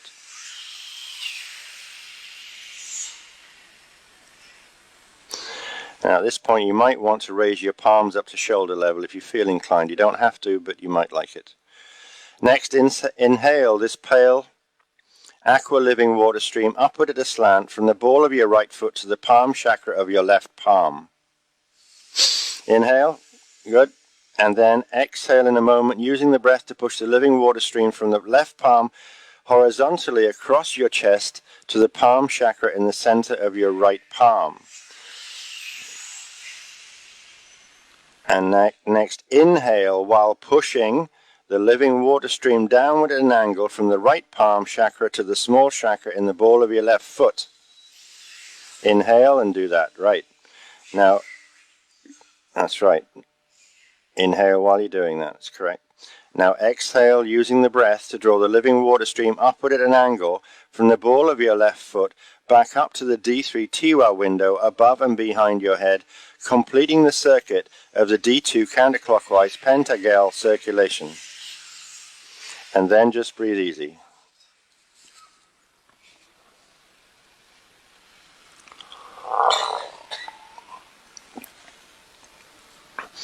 And we move on now to the third section of the process, activating the D2 pentagonal transduction flows spinning the fields.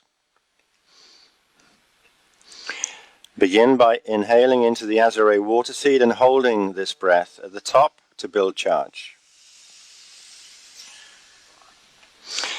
The exhale is used to push a pale aqua living water spark from the Azure water seed upward through the top point of your three-dimensional pentagonal grail window and into your D3 TUR window to free the organic counterclockwise spin of the D2 telluric physical Gruel radial body with its inherent D2 pentagel circulation. Exhale, pushing a pale aqua living water spark from the water seed up to the top point of your pentagonal grail window and into your D3 TUR window. Just take a couple of easy breaths before the next step.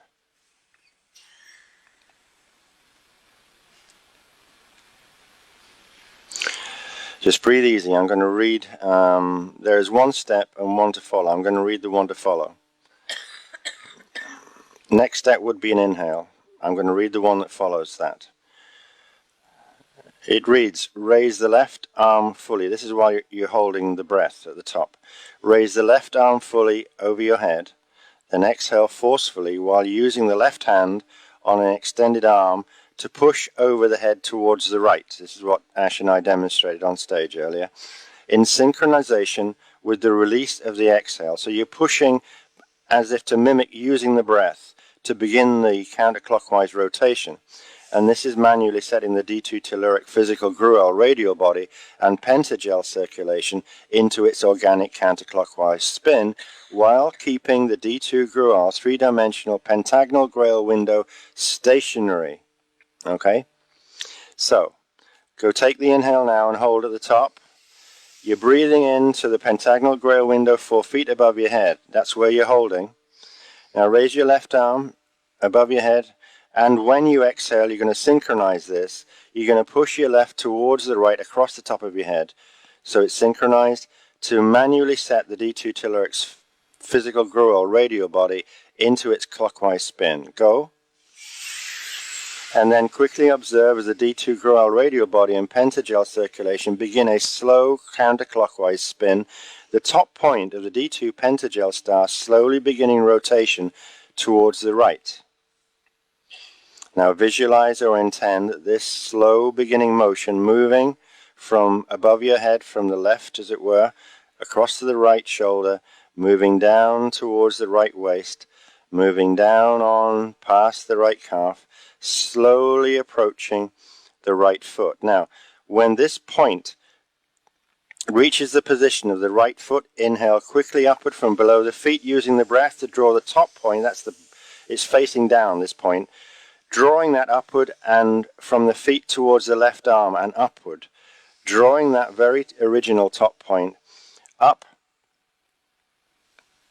towards the left, completing its first full counterclockwise rotation. So the beginning point began 4 feet above your head. It's coming all the way up the left side of your body now, coming all the way up until it reaches its top start position. Now then,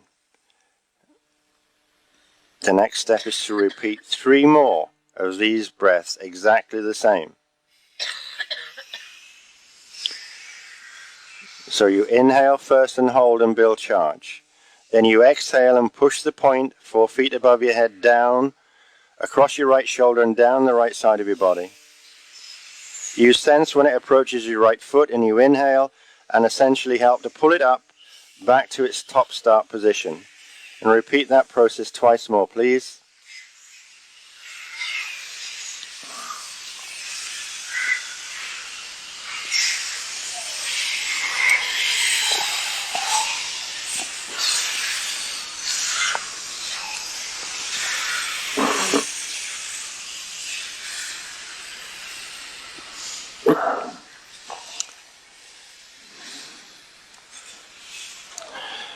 Now, Section D is very short and sweet, but we have others to follow this. Section D is about accelerating the D2 Gruel radial body and pentagel circulation to its organic autopilot automatic self-sustained spin speed. So bring your attention now, please, to the Azure water seed. With your attention at the Azure water seed, inhale into the water seed and hold at the top of the inhale.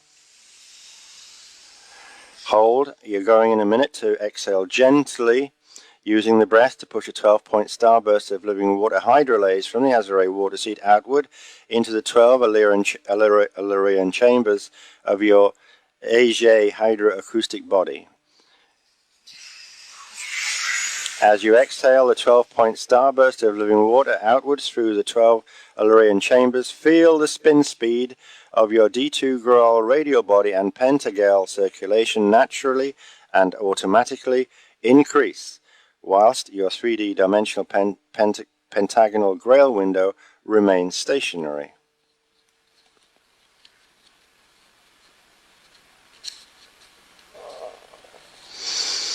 Just breathe easy. And we're about to move into section E. Almost the final stage, but not quite. This is amplifying the spin speed of the D2 Graal radial body and pentagal circulation to critical mass quantum spin. I'm going to read this step through before we do it.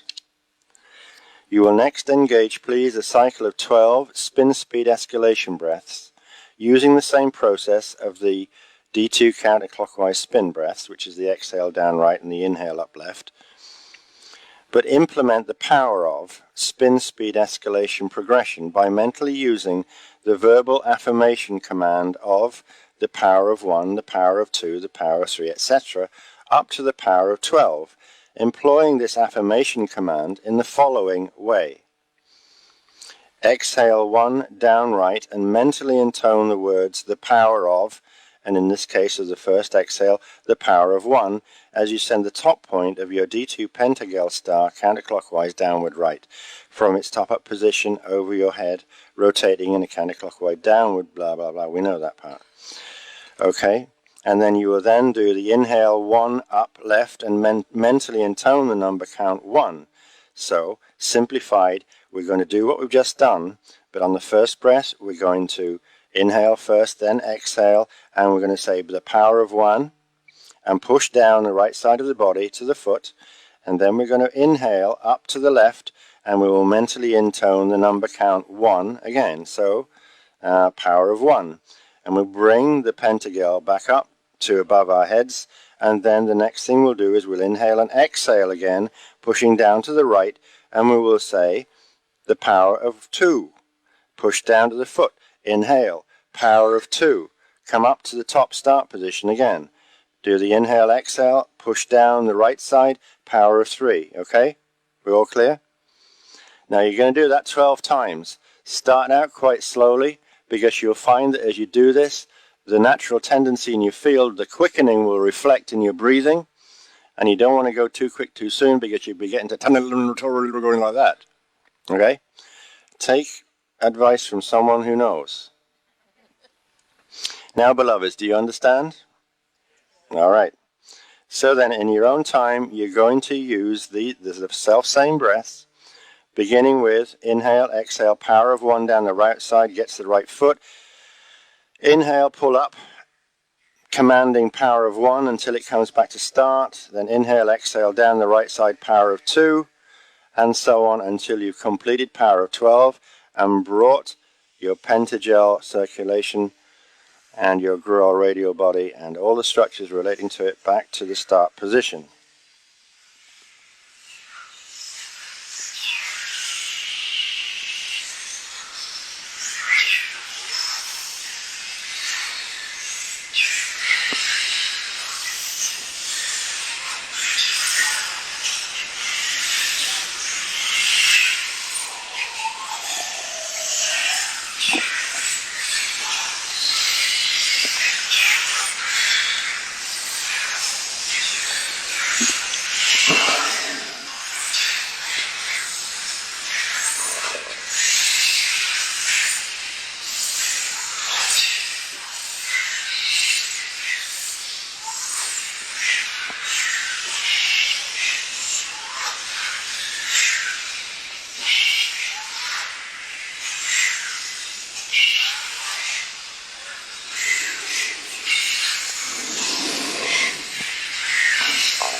Incidentally, you don't need to use the arm action anymore once you've got accustomed to the rotation that you're setting, okay?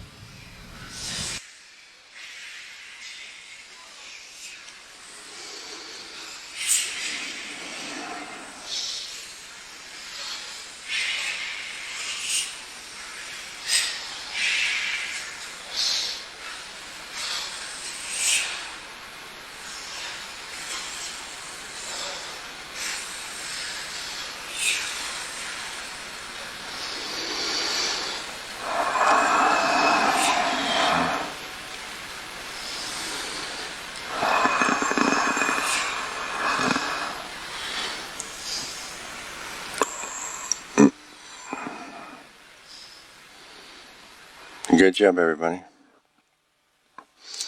And now the final stage this evening, section F, which is anchoring the organic spin and overcoming environmental drag. Hallelujah. After completion of the cycle of 12 spin speed escalation breaths, return to normal breathing and observe the sensation of your D2 Grual radial body and pentagel circulation spinning counterclockwise steadily and rapidly around your body within your stationary three-dimensional pentagonal Grail window.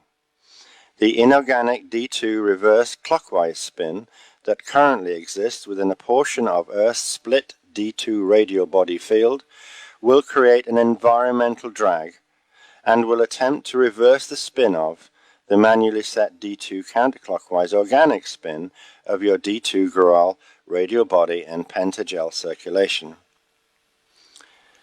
Continue for a moment observing the counterclockwise spin of your D2 Grual and radial body and pentagel circulation. And when you sense that its counterclockwise spin speed is slowing due to the environmental drag, or if you sense that your D2 Grual radial body and pentagel circulation has already reversed back to inorganic D2 counterclockwise spin, which is conceivable, inhale into the Azure water seed and hold at the top of the inhale to build charge and thrust. Now I really want you to hold this inhale breath, it's important. When you exhale, you use the breath to send a pale aqua living water spark from the Azure water seed vertically upward through your central vertical column and directly into the top point of your stationary three-dimensional pentagonal Grail window 4 feet directly above your head. Now give it some. All the way up into your pentagonal Grail window 4 feet above your head. And once the water spark interfaces with the window, inhale into the water spark and hold at the top of the inhale breath to build charge once more. Another forceful exhale will be required. The breath will be used to mentally push the water spark and your D2 Grual radial body and pentagel circulation from the Grail window top point in an arc towards the right. Exhale forcefully, out in an arc to the right. When the spark in its rotation to the right approaches the position beneath your feet, inhale the water spark from beneath your feet upward through your central vertical column, through the Azure water seed and the Catheric duct 4 fontanelle, and out to your D3 Tiwa window 6 feet above and behind your head. When the water spark interfaces with your D3 Tiwa window, exhale gently, releasing the water spark to the Tiwa window, and return to normal breathing. Your D2 Grual radial body and pentagel circulation is now anchored on organic spin and will remain so until your three-dimensional pentagonal Grail window enters dormancy.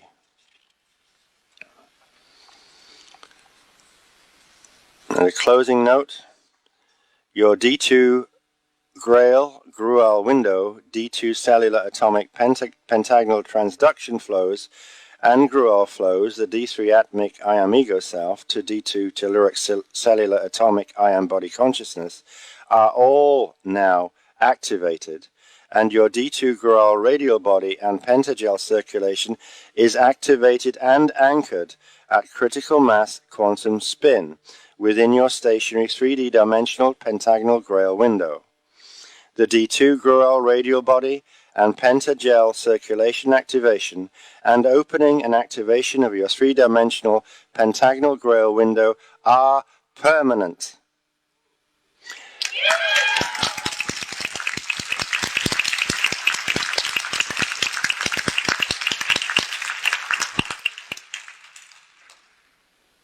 But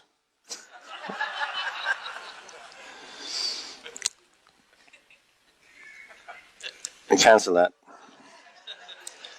However, after about 15 to 30 minutes of completing this technique, your three-dimensional grail window will disappear and enter dormancy, suspending the D2 spins and flows. Oh. So what to do? Final stage before I send you to bed. Rapid animation of the grail window. Yeah.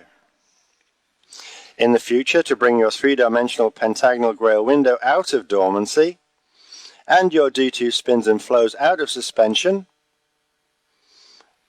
is a simple two-step process. What to do? Take one forceful inhale breath into the Azure water seed. No need to do it now, you're okay. Hold the breath at the top of the inhale to build charge. Bring the palms together up front, in front of your chest, in an open clap position. Like bring your hands up in front of your chest as if you're going to clap them, but you haven't clapped them yet. Exhale forcefully while quickly clapping the palms together in front of the Azure and giving the mental command, the power of 12. Then rapidly inhale again while extending your palms to an exaggerated open clap position with your fingertips pointing outward to the sides at approximately 45 degrees. That's all you have to do. As a result of this, your D2 Grail pentagonal grail window and D2 spins and flows will automatically pop into anchored critical speed activation. The more often this rapid animation of the grail window movement is practiced, the longer the fields will stay animated after activation. In time, with practice of this movement, the same result can be achieved by stealth, so to speak, by using only the etheric hands to pop the fields into activation. So, in mixed company, you will be able to pop everything back just the way you would like it to be without anyone else knowing you've done it. These are like our temporary conversational. It was very temporary conversation, wasn't it?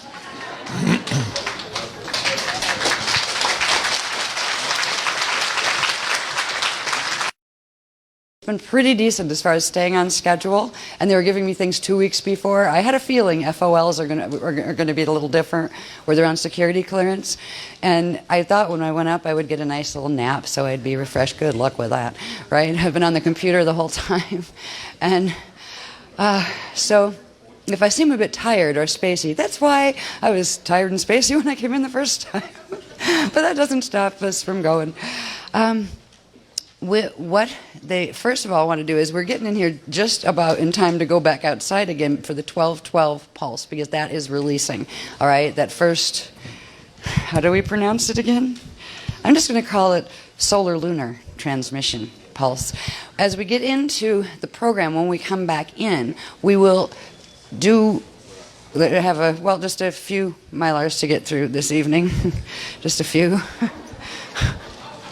We're going to do a bit of a review of the planetary level stuff that we're dealing with. So that will lead into the last however many pages that they gave me on what the chronology of the drama since 2008. Now, I think it was back in the middle of 2007 somewhere. It took us several months to do it, but we went through and created some paperwork. I think it got handed out at one of the workshops and haven't seen it in a while. But it started with just listing all of our work, what we've done since the drama started in like 1999, 1998, all the way through. It charted the grid, the things that were happening in the grids. It charted the mission upgrades that we've had to do, and also the FA mission upgrades that have been done.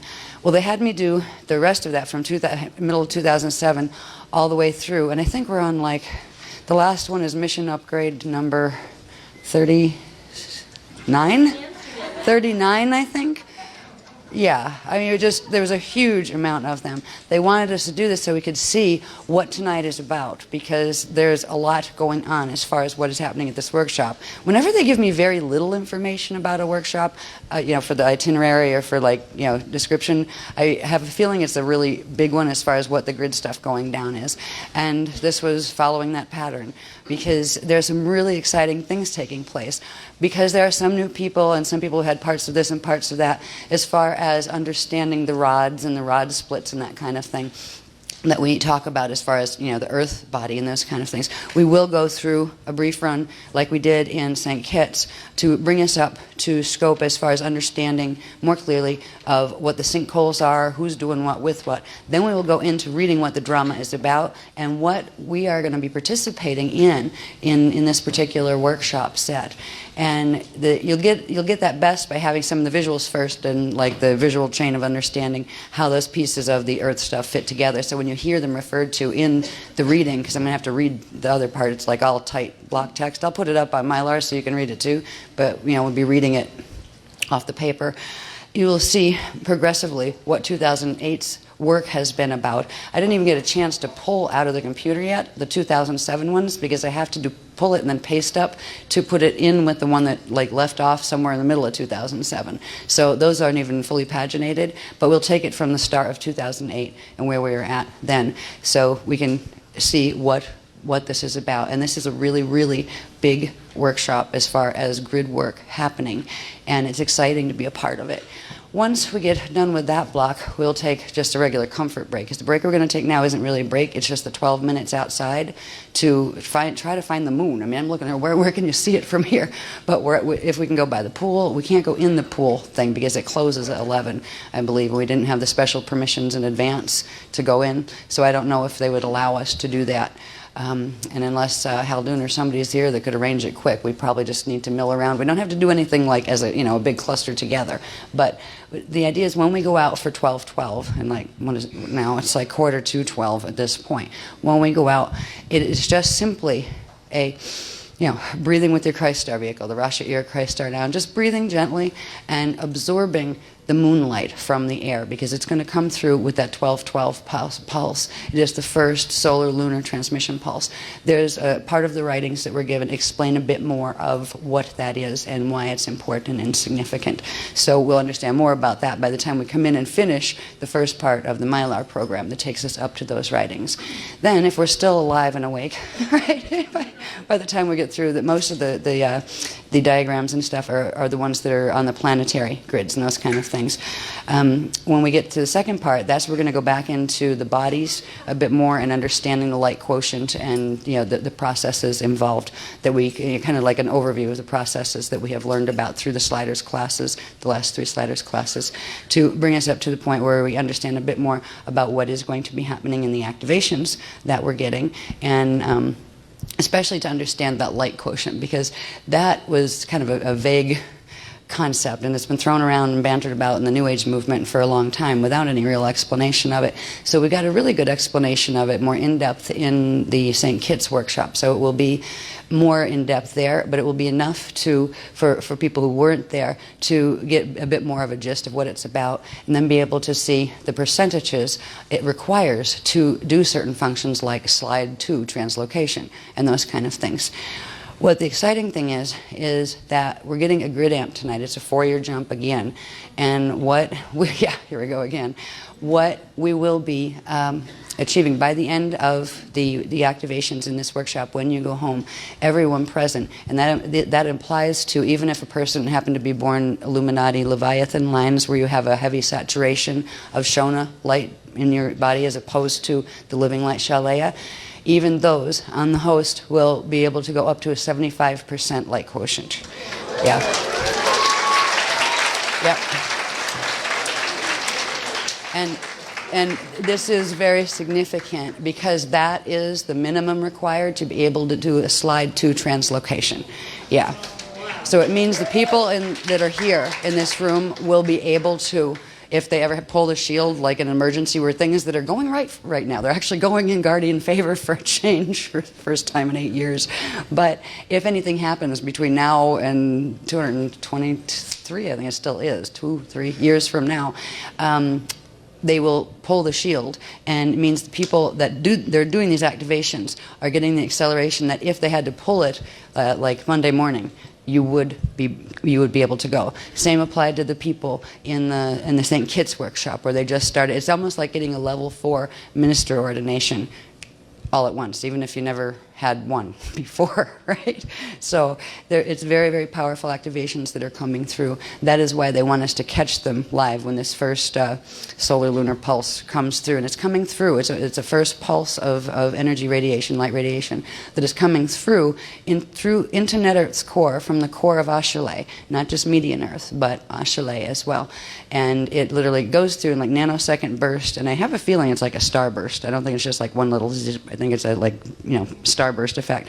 And it goes and interacts with the solar core and then bounces back, and it then triggers a reaction with the lunar core. So you get 2 of these a day. The one at night will be bouncing back through the reflected light, the moonlight coming back. And it moves faster than light. This is nanosecond speed. So it's like, it's here, it's gone, it's back, that kind of thing. So it's really, really fast.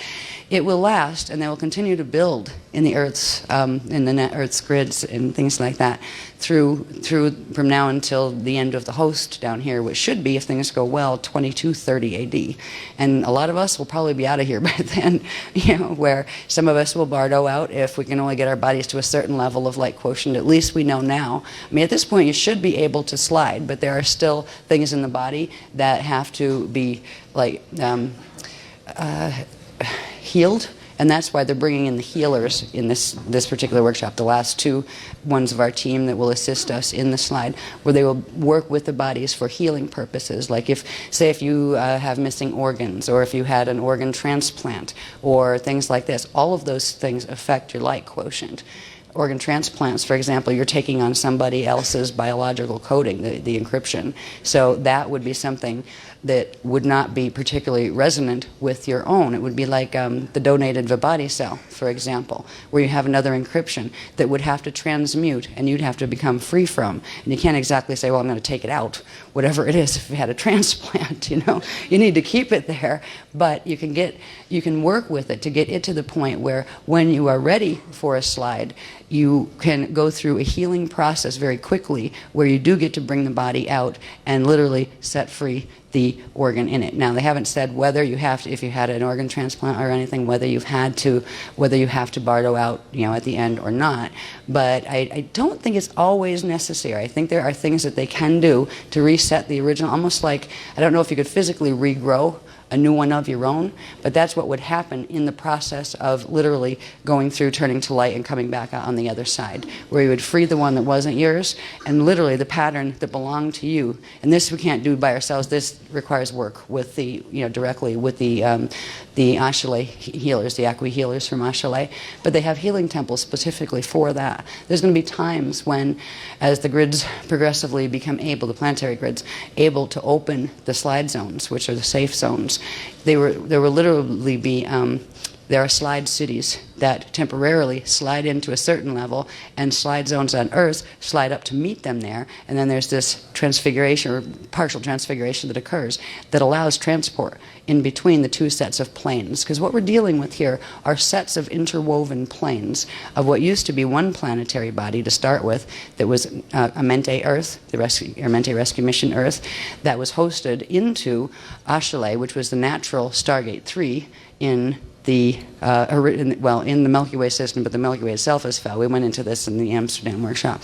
But at this point, you have median Earth, 1/3 of the quantum of the original Amente. You have blended Earth, which is 1/6 quantum of net Earth, where we are, 1/6 quantum of Caduceus Earth, which we don't see, but is running in the same reality field as us, but on a different particle spin. And then you have 1/3 quantum of phantom fallen Earth, which is completely in alignment with the Wysadek and the Procyon black holes at this point. So we are on net Earth, And there's going to be a process by the end of this whole ascension cycle where there's going to be a separation between those grids as far as some of them will go up, some of them will go into what's called sovereign Christfall with the Buddhara host, thanks to the Treaty of Albion, which came through. It was finalized right at the end of July, and it really saved the day for a lot of us, because the Bloodwoods were getting ready to pull the Aquiferian shield and get whoever could go at that point up and out, because it was going to go bad quickly here because of what the White Dragons are doing.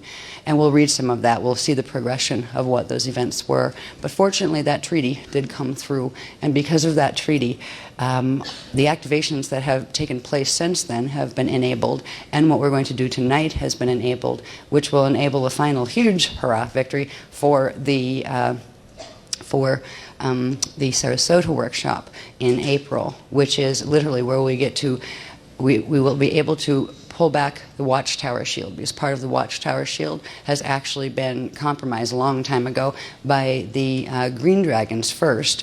And now the Green Dragons are losing the game, so the Red Dragons and the White Dragons are taking it over. The White Dragons took over the Red Dragons that they made friendly enemies deals with, so now it's the White dragging the Reds along under fear of, imminent death, right? Because they said, we'll either work with us or we'll kill you. We'll just do genocide and wipe you out. So it's like, okay, right? Yes, it's a White-Red alliance, not a red-white alliance anymore. And the Greens are pleading no contest because there's like, uh-oh, we're in trouble. The Greens teams would include the Anu race lines that we've talked about before, the Jehovian Anunnaki, the Tothian Anunnaki, and a lot of others, and and their hybrid lines here. And the ones that usually go with the Red Dragons are the Drac lines, but there are also, which would be like Omicron, Odedicron, those kind of things. But there was a bunch of the Drac lines that rebelled against the Dracs themselves and joined the UIR in 2000, and they are coming out too on the Treaty of Albion host. Not all of them, but a lot of them are. So it's pretty mixed across the board as far as who's coming in on the host, who's a part of the agreement, and which is good, because it would be sad if it were just for the ones affiliated with the green teams or whatever. But there is room for, Red Dragons. They're saying, get me out of here. I don't want anything to do with the Whites. I don't even want to talk to the Reds that, are part of my soul groups anymore, because they're choosing fall.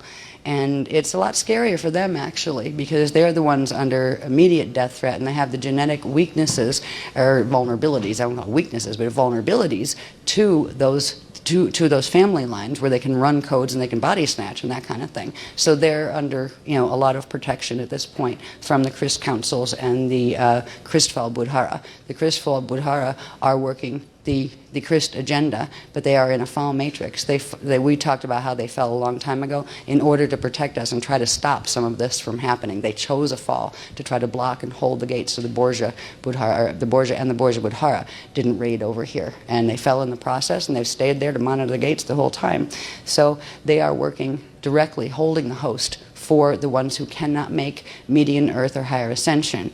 For the ones in Sovereign Fall, that host is being held by the Christfall Buddhara, which means those who have made the agreements of the Treaty of Albion will have to, because they broke the Treaty of Altair agreements with the Christics, so we can't even directly intervene with them. I think it's 100 or 200 years or something. If a group broke before, we can directly intervene on their, in their karma on their behalf, if we're asked. So fortunately, the Christfall Buddhara, with a bit of persuasion, right, have accepted the host, but they have some pretty strident terms. We'll see when we get to the reading part at the end of the first section, if we ever get to the end of the first section, that there was some pretty strident delivering on commitments that were made, where there's like no room to squeak out of your agreements at this point is what, stringent, demanding, challenging. Yes, okay. Yes. Protocols that the Green Dragons, etc., are going to have to accept if they expect the Buddhara to hold this host for them. Because if it's not held for them, there will not be a sovereign Christfall Earth. There won't be a sovereign fall without a Christfall Earth, because it will all get brought into full White Dragon fall and down into the Wisadek, merger eventually. So it will be completely locked out of ascension potential. And the Christfall matrices are run on Christic principles. They go into into, you'll see a lot of this coming through with more advancements in the green movement on the planet, as far as using resources wisely and taking better care of your planet, and green technologies and those kind of things. All of this is really not about Ascension Earth, because that already runs on much higher levels even of that. All of these are energy management tactics that are being brought in, so the green dragons who will end up here with the Chris Budhara as their host, and basically the ones that are telling them what the rules are, and you break those rules, we withdraw from the host, and they got you, But they're learning already. They're beginning to bring those, and they have been for a while anyway. But bring in energy management resources for planets that no longer have the ability to generate their own. So they are fall system planets, but they are bringing them in to try to run them in a Christic way, where it's not stealing energy or using the Metatronic machinery in the way it's used as vampiring, but where resources can be managed well for long periods of time. So that is where you're seeing this pop up literally in the hologram, and there will be a whole movement here to advance that progressively as we move along. What we are basically being trained for, our groups, is first of all to help during this process, to help the Treaty of Avignon hold. It's a treaty that we've backed up. The Christics have backed up. They have said that they offered to strengthen and protect the Chrisval Budhara's gate systems and things like that, and to back them up if they took the chance on taking this host, because it's considered a very dangerous host, because these guys are known for breaking their agreements and trying to take over whatever was trying to help them.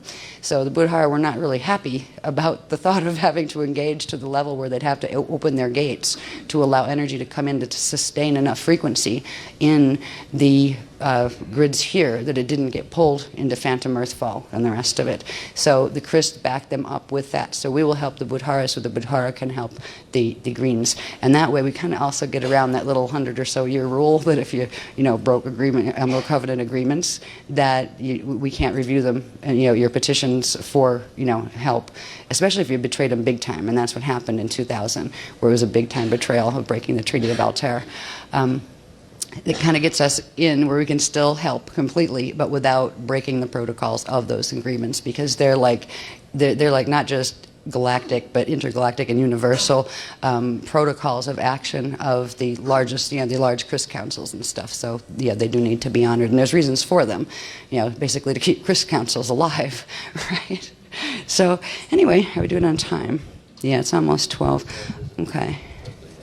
There's no visible moon. Okay. Yeah, they'll still the mountains will still be there, but it would help if we could get anywhere near where's the haze where the moon is. Right? If there's something. Right. If we go out reception out the front. Right. Okay.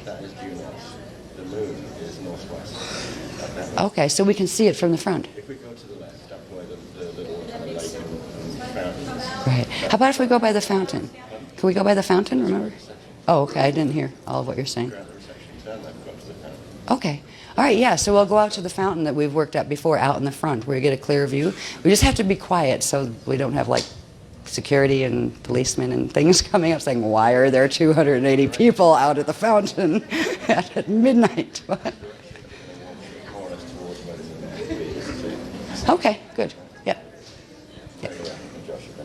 All right, great. All right, so we'll be going out there, and it's really just go out and breathe, but they'd like us to stay out for the 12-minute run of, when it hits, pops, comes back, and it's strongest for those 12 minutes. And again, tomorrow at noon, we will do the same thing, because we will get the burst then too. I thought the wave was going to come through tomorrow night, but they said no, the first one's coming through tonight. So we actually get this one, tomorrow's daytime one, and tomorrow's nighttime one. And depending on when your plane leaves or whatever, maybe even the other daytime one. And things are always stronger when we're in shield, when we're, together with the group. The strength of the shield amplifies all over the place. So you get it even amplified more than if you were just doing it by yourself. So it's, there are some advantages to coming to workshops, even if you don't get to go to sleep at normal hours. Right? Sure? Can you just briefly summarize how to bring up the Christ Star vehicle? Yeah. You inhale with the commands, Rasha, Ira, Christ Star, now, right, so you go, with Rasha, Ira, Christ Star, now, and just, And each time you amplify it and make it bigger as you stretch it out. And that's all you have to do for now to catch this wave. That will, at this point, because so much activations in the shield that are done already by so many people, that pretty much doing that will plug it immediately into the host and whatever level of activations that the entire shield, like the highest level of the shield is having, but it won't be as strong. If you didn't do it, if you didn't say do the exercises or techniques, you would get a subharmonic activation as opposed to a whole harmonic activation, which is subfrequency as opposed to full frequency. But with the Rasha Ira Christ Star now, that is enough to anchor these, and that's all you really have to do. And then you can do like 3 of those where you're consciously doing it, and then just let the words go and just breathe, and it will continue to do that, right? And they said there's going to be, okay, they're going to let me know what, I just got a ripple coming up from my feet. There's something starting already. What time is it? Yeah, we got to go in a minute or two, just so we're out there in time. Okay, I just got, that was the quickening, right? There's a quickening that happens in the earth core before the, before the burst. All right, they're saying, okay, what will happen is there's actually going to be a pulse that comes through from the net earth core, because it's coming through where the cores of Ashale and median earth and net earth meet. It's going to come through there, but there's also going to be another one that releases up in the atmosphere. One's going to send a current down, one's going to send the current up, and then when we're breathing, and they'll let us know out there, they kind of go like, yep, here comes, and it's like, well, our watches will all be like a little bit different than each other's. So what they'll do is they'll let us know when. At which 12:12 did the spark come, right? Right. And at that point, you just take the breathing, but instead of, and just do the Christ Star breathing still without having to think the words, but feel the currents. Try to feel the currents as the one's coming downward, and that's, that would be the electrical one, and the one's going upward, which would be the magnetic one. And then at a certain point, if you can get a sense that they're, running decently, like say maybe after about 6 minutes, then go and inhale just a bit of it into first your carinatus seal and then up to the Azare. So carinatus, inhale up to the Azare. It'll take some of that quantum that's coming through, and then again, push it down the arms and out the hands and out the finger to open all the centers.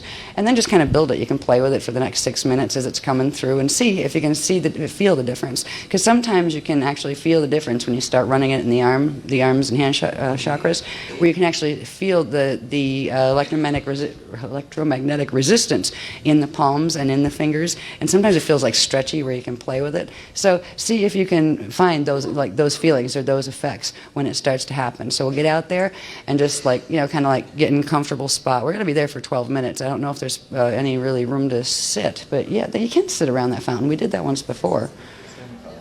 Oh no, I hope the sprinklers aren't on. Right, good point. Forgot about those. They just might be. Well, if the sprinklers are on, we can kind of like roam around. And then after the first 6, we'll let you know when the pulse goes. And then it's just breathe and try to be aware of the 2 currents that will be moving one down, one up.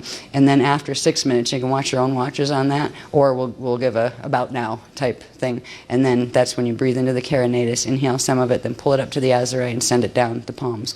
And then when you breathe for the next half of the 6-minute period, you just do normal breathing, but it will be going, and part of it will be going down the palms. So it will be building in your hands. And they're going to have us do something with that later that has to do with activating the homing seed with a bit of help from our friends, because the Zion and the Aquafari are going to assist with that particular activation, which I believe is also going to be by the end of this evening. So we've got a lot to accomplish, and I'll try not to keep you up too late, but it is probably going to be a bit of a late one. So I hope you're okay with that. What time does anything start tomorrow? Let me see.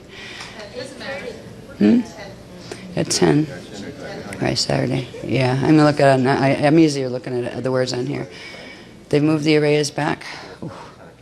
Oh, that's good. That's good, because if you're going to leave here like 4 in the morning and have to be out there to do arrays, exercise arrays at 8:30, oh, ouch. Right, that's a bit rough. All right, that's good. So they moved them back. All right, that's good. We will definitely be running late tomorrow. I mean, everything is bumping itself, forward a bit. But at least we got 3 where we stuck relatively to the time. So I hope I won't apologize anymore. I'll just say thank you for your patience to begin with, and in advance. So I guess we should probably head out there, yeah? Yeah, we got about 5 minutes according to my watch. Okay, so here we go.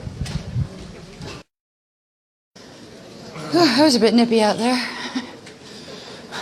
Welcome to warm, sunny Arizona. Arizona's quite amazing. It's like cold in the winter, but it's extremely hot in the summer. It's got the two extremes, but not too extreme and cold. If you want cold, go to Colorado. Right? It's really cold up there. We had snow up to about here. When we drove up to our driveway, they plowed the road, but the driveway was like up to here, right? And snow.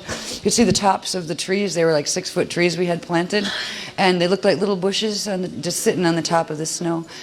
Yep. So now every night and every day, do you do that same thing, breathe it into the air native, and go out there and play with it?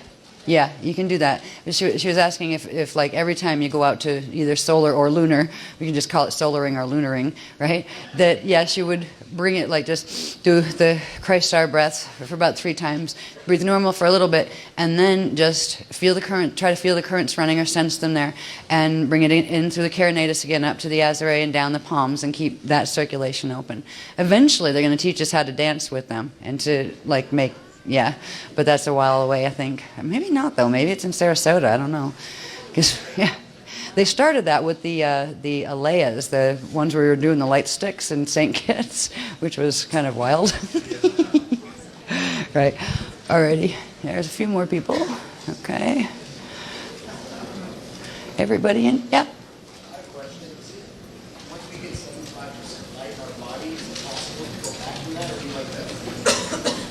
Is it possible to go backward from that? Yeah. Okay, he was asking if once we have the 75% light in our body, is it possible to go back from that? The answer is yes, actually. Yeah, if you don't work, you know.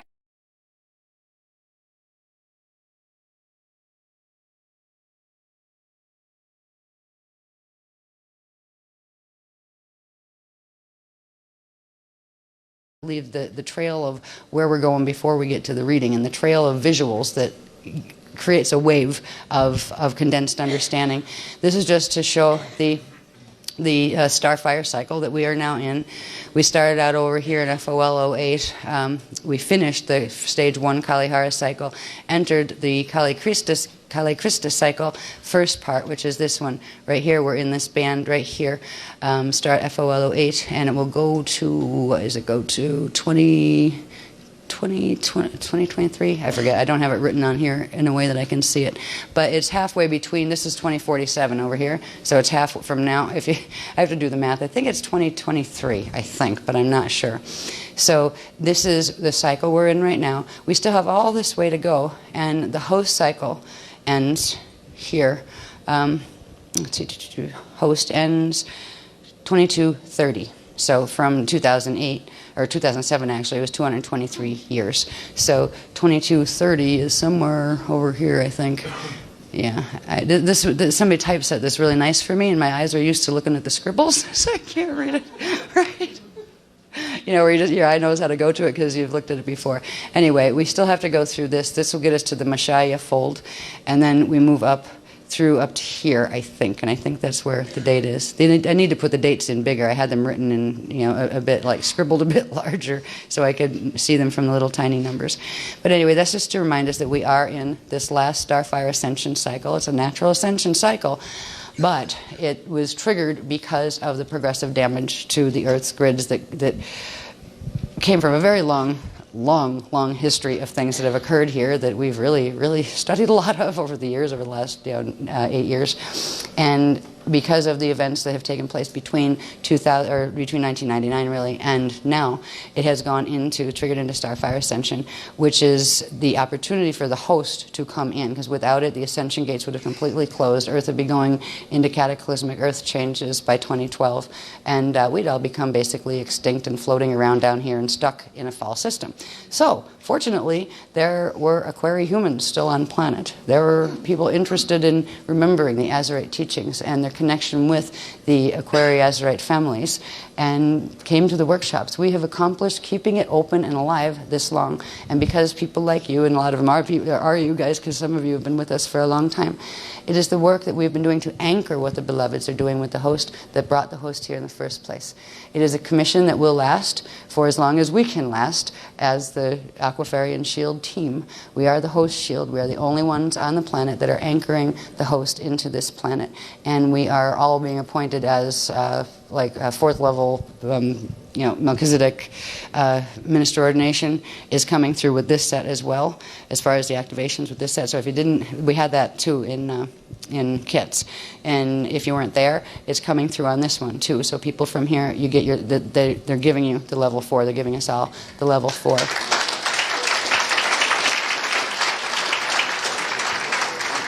And that is hopefully so we can choose and be ready to and be able to hold the activations of being part of the Planetary Stewardship Templar team that holds this host on planet and holds the Ascension Gates open and works with what we'll see in the reading. They're just giving us a hint of what has to go down between, between now and 2012. Then there's a whole set of commissions for several generations after as far as holding this host. There are several books that need to be written that have to do with breaking the information into digestible pieces, like one book on history, one book on this, one book on that, that will assist in training the next generations coming up and other people that are here now that might get interested, but it's just like, it's really hard to come in new on this at this point. There's so much high saturation data. So there's a lot of things that are going to be done, and quite a lot of them are actually occurring when we do the activations and things at workshops. So we'll see some of the things in the workshops this year, last year, 2008, that were actually accomplished by the groups that came, and we'll see what our workshop this time is about, because every one of them have been Planetary Shields clinics as well as personal, healing and activation workshops all year, actually since back in 2007. Next one, please. I'm going to have to move a little faster. This is just a show placement. We're going to be talking about the planetary rod and the things that are happening with it at the end. So I just wanted to give you the roundup, especially if some people haven't seen these. This is just the echo map of the God World gates. This is just showing our location. This down here is our original PCM universe, which is the M31 Aquinas galaxy. This here on the twisted slant is the Milky Way that was once a part of this. So the Milky Way itself is twisted and going into fall, and inside of that you have the Procyon black hole system and stuff, and that is over here in relation to the echo maps of the God World gates. It's right there, that one. All right, so this is just to remind you of that, where we are there. Next one, please. This is just a close-up of that little one you saw we have here. The A gates are the M31 gates, and that was our original, PCM universe. The M gates are the Milky Way gates, and they're at a tilt, so it misaligns all sorts of things. And then the next one, and back down in here, you actually have the off-center core, because the natural core would be here of the M31 galaxy, right? The core is this is tilted and actually drags the core down to here. So that is the core center using the radiation maps. That is the core center of the Milky Way galaxy black hole set. And you have the Abaddon black hole and the Oberon black hole in there, and it connects into the Yod-He-Vod-He black hole wormhole system that goes into the Weesadek and Weesadrak matrices, which are an adjacent part of the Echo maps. Next one, please. This is showing the Procyon interface in the Milky Way. So this part here is the Procyon system, and it's what's holding the black holes open and holding them together. This is the part that is built on the twisted Metatronic, where it took parts of these natural gates that were already twisted out of alignment and then phase locked them in to the artificial tree of life that's part of the Daisy of Death program. And from that, you get that, so that's considered the Procyon grid, and from that you get the Bloom of Doom. Next one, please, which is that mess at the center of the Milky Way galaxy. And these are all twisted, phase-locked arcs of energy that keep unnatural alignments between suns and stars that shouldn't be, and they allow for an interface between the gates in parts of the gates in our stars, in the stars in our galaxy, to interface directly with the Weesadrak black hole systems, the Weesadek and the Weesadrak black hole system. So we covered all of this intensively in the Amsterdam workshop. So I'm just touching on it to remind you of the sequence of how we get to the rods. Next one, please. Once upon a time, we had a normal Merkabah structure and normal Cathargrid structure of our planet that allowed us to have a relationship with our sun that had the natural arcs, arcs of energy that would naturally allow for the breathing system, the solar symbiosis to occur in hydrolysis conversion between the planets in our system and its central sun, and all that's messed up now because that also would allow for the formation of the natural crystal body structure of our solar system. It doesn't look like that anymore. Next one, please. Because of the progressive distortions from the Milky Way down to our solar system, down to our planet, we don't have this anymore where they're speaking to each other and breathing. What we have is this mess here where our planets are all on really weird orbits, especially this one here. You've got, I think that's Pluto's orbit there, and then out further from that you have Nibiru's orbit, and these are all sorts of unnatural gate link systems that link through our planetary core, through our solar core actually, and then into our planetary core, that form a tilt in the literal axes. One is a green dragon tilt and one is a red dragon tilt of our whole solar system and its solar plane and all of its gates. The one that is controlled by the red dragon's sets goes to the Wiesadrak matrix, and the one that's on the green slant goes to the Wiesadek matrix. All right, next one, please. This is just to show up closer what it does when we have our planet, okay? And these are the maps that we got, the vertical maps from, where it shows if this is Eartha, just the planet, or star Eartha, its natural Cathargrid structure. This is our twisted one in it. It's actually the Van Allen radiation belts are helping to hold that axis tilt. It's actually upside down. This would be north on Eartha, and this would be south on Eartha, and this is actually where our north is pointing. So we're actually upside down in relation to the natural planes of Eartha. I think I forgot to show on the one. Let's see what I have next, because there was one that I wanted to show, just a reminder of the connection between them. Yeah, we'll go back just, yeah, I think it's just one or two. Just wanted to point out something on this one back here. It's like, how can Earth be directly connected through its atmosphere and its core to a star? No, not that one. No, the one that shows the first one that shows, no, let me find it. Let me see. No, keep going. Going back. Yeah. Yeah, let's try that one. Okay, I'll just go back to this one for a second just to point out how it is that our atmosphere here in the Milky Way galaxy and Earth can be directly connected to a star called Eartha that is in the M31 Andromeda galaxy. And that is through this connection right here. All right, the Universal Gate 3 connection. Earth is plugged into that. First you would have Earth, then you would have median Earth, which was part of the original Mente Earth. Then you would have, in the same place, but at different angular rotation of particle spin, you would have the Achille, which was the original Universal Stargate 3 here in the Milky Way tilt, right? Then you would have the Shala system, Shala 3 system, which has to do with the Aquiel matrix, which is the interface matrix on the Eridanus level. Then you would have Eartha, the big one around it. So they're directly connected through core and atmosphere, literally like one inside of the other. So the planes here are connected into the planes of Median Earth, they're connected in the planes of Achille, they're connected in the planes of Shala 3, and they're connected into the planes of Eartha. And that's how we get the vertical maps, which are what we were starting to show there. Yeah. Didn't want to leave that little tidbit out. Yeah, just in case for anybody new, because it's like, how in the world is this planet connected to Andromeda galaxy, right? That's how, through the radiation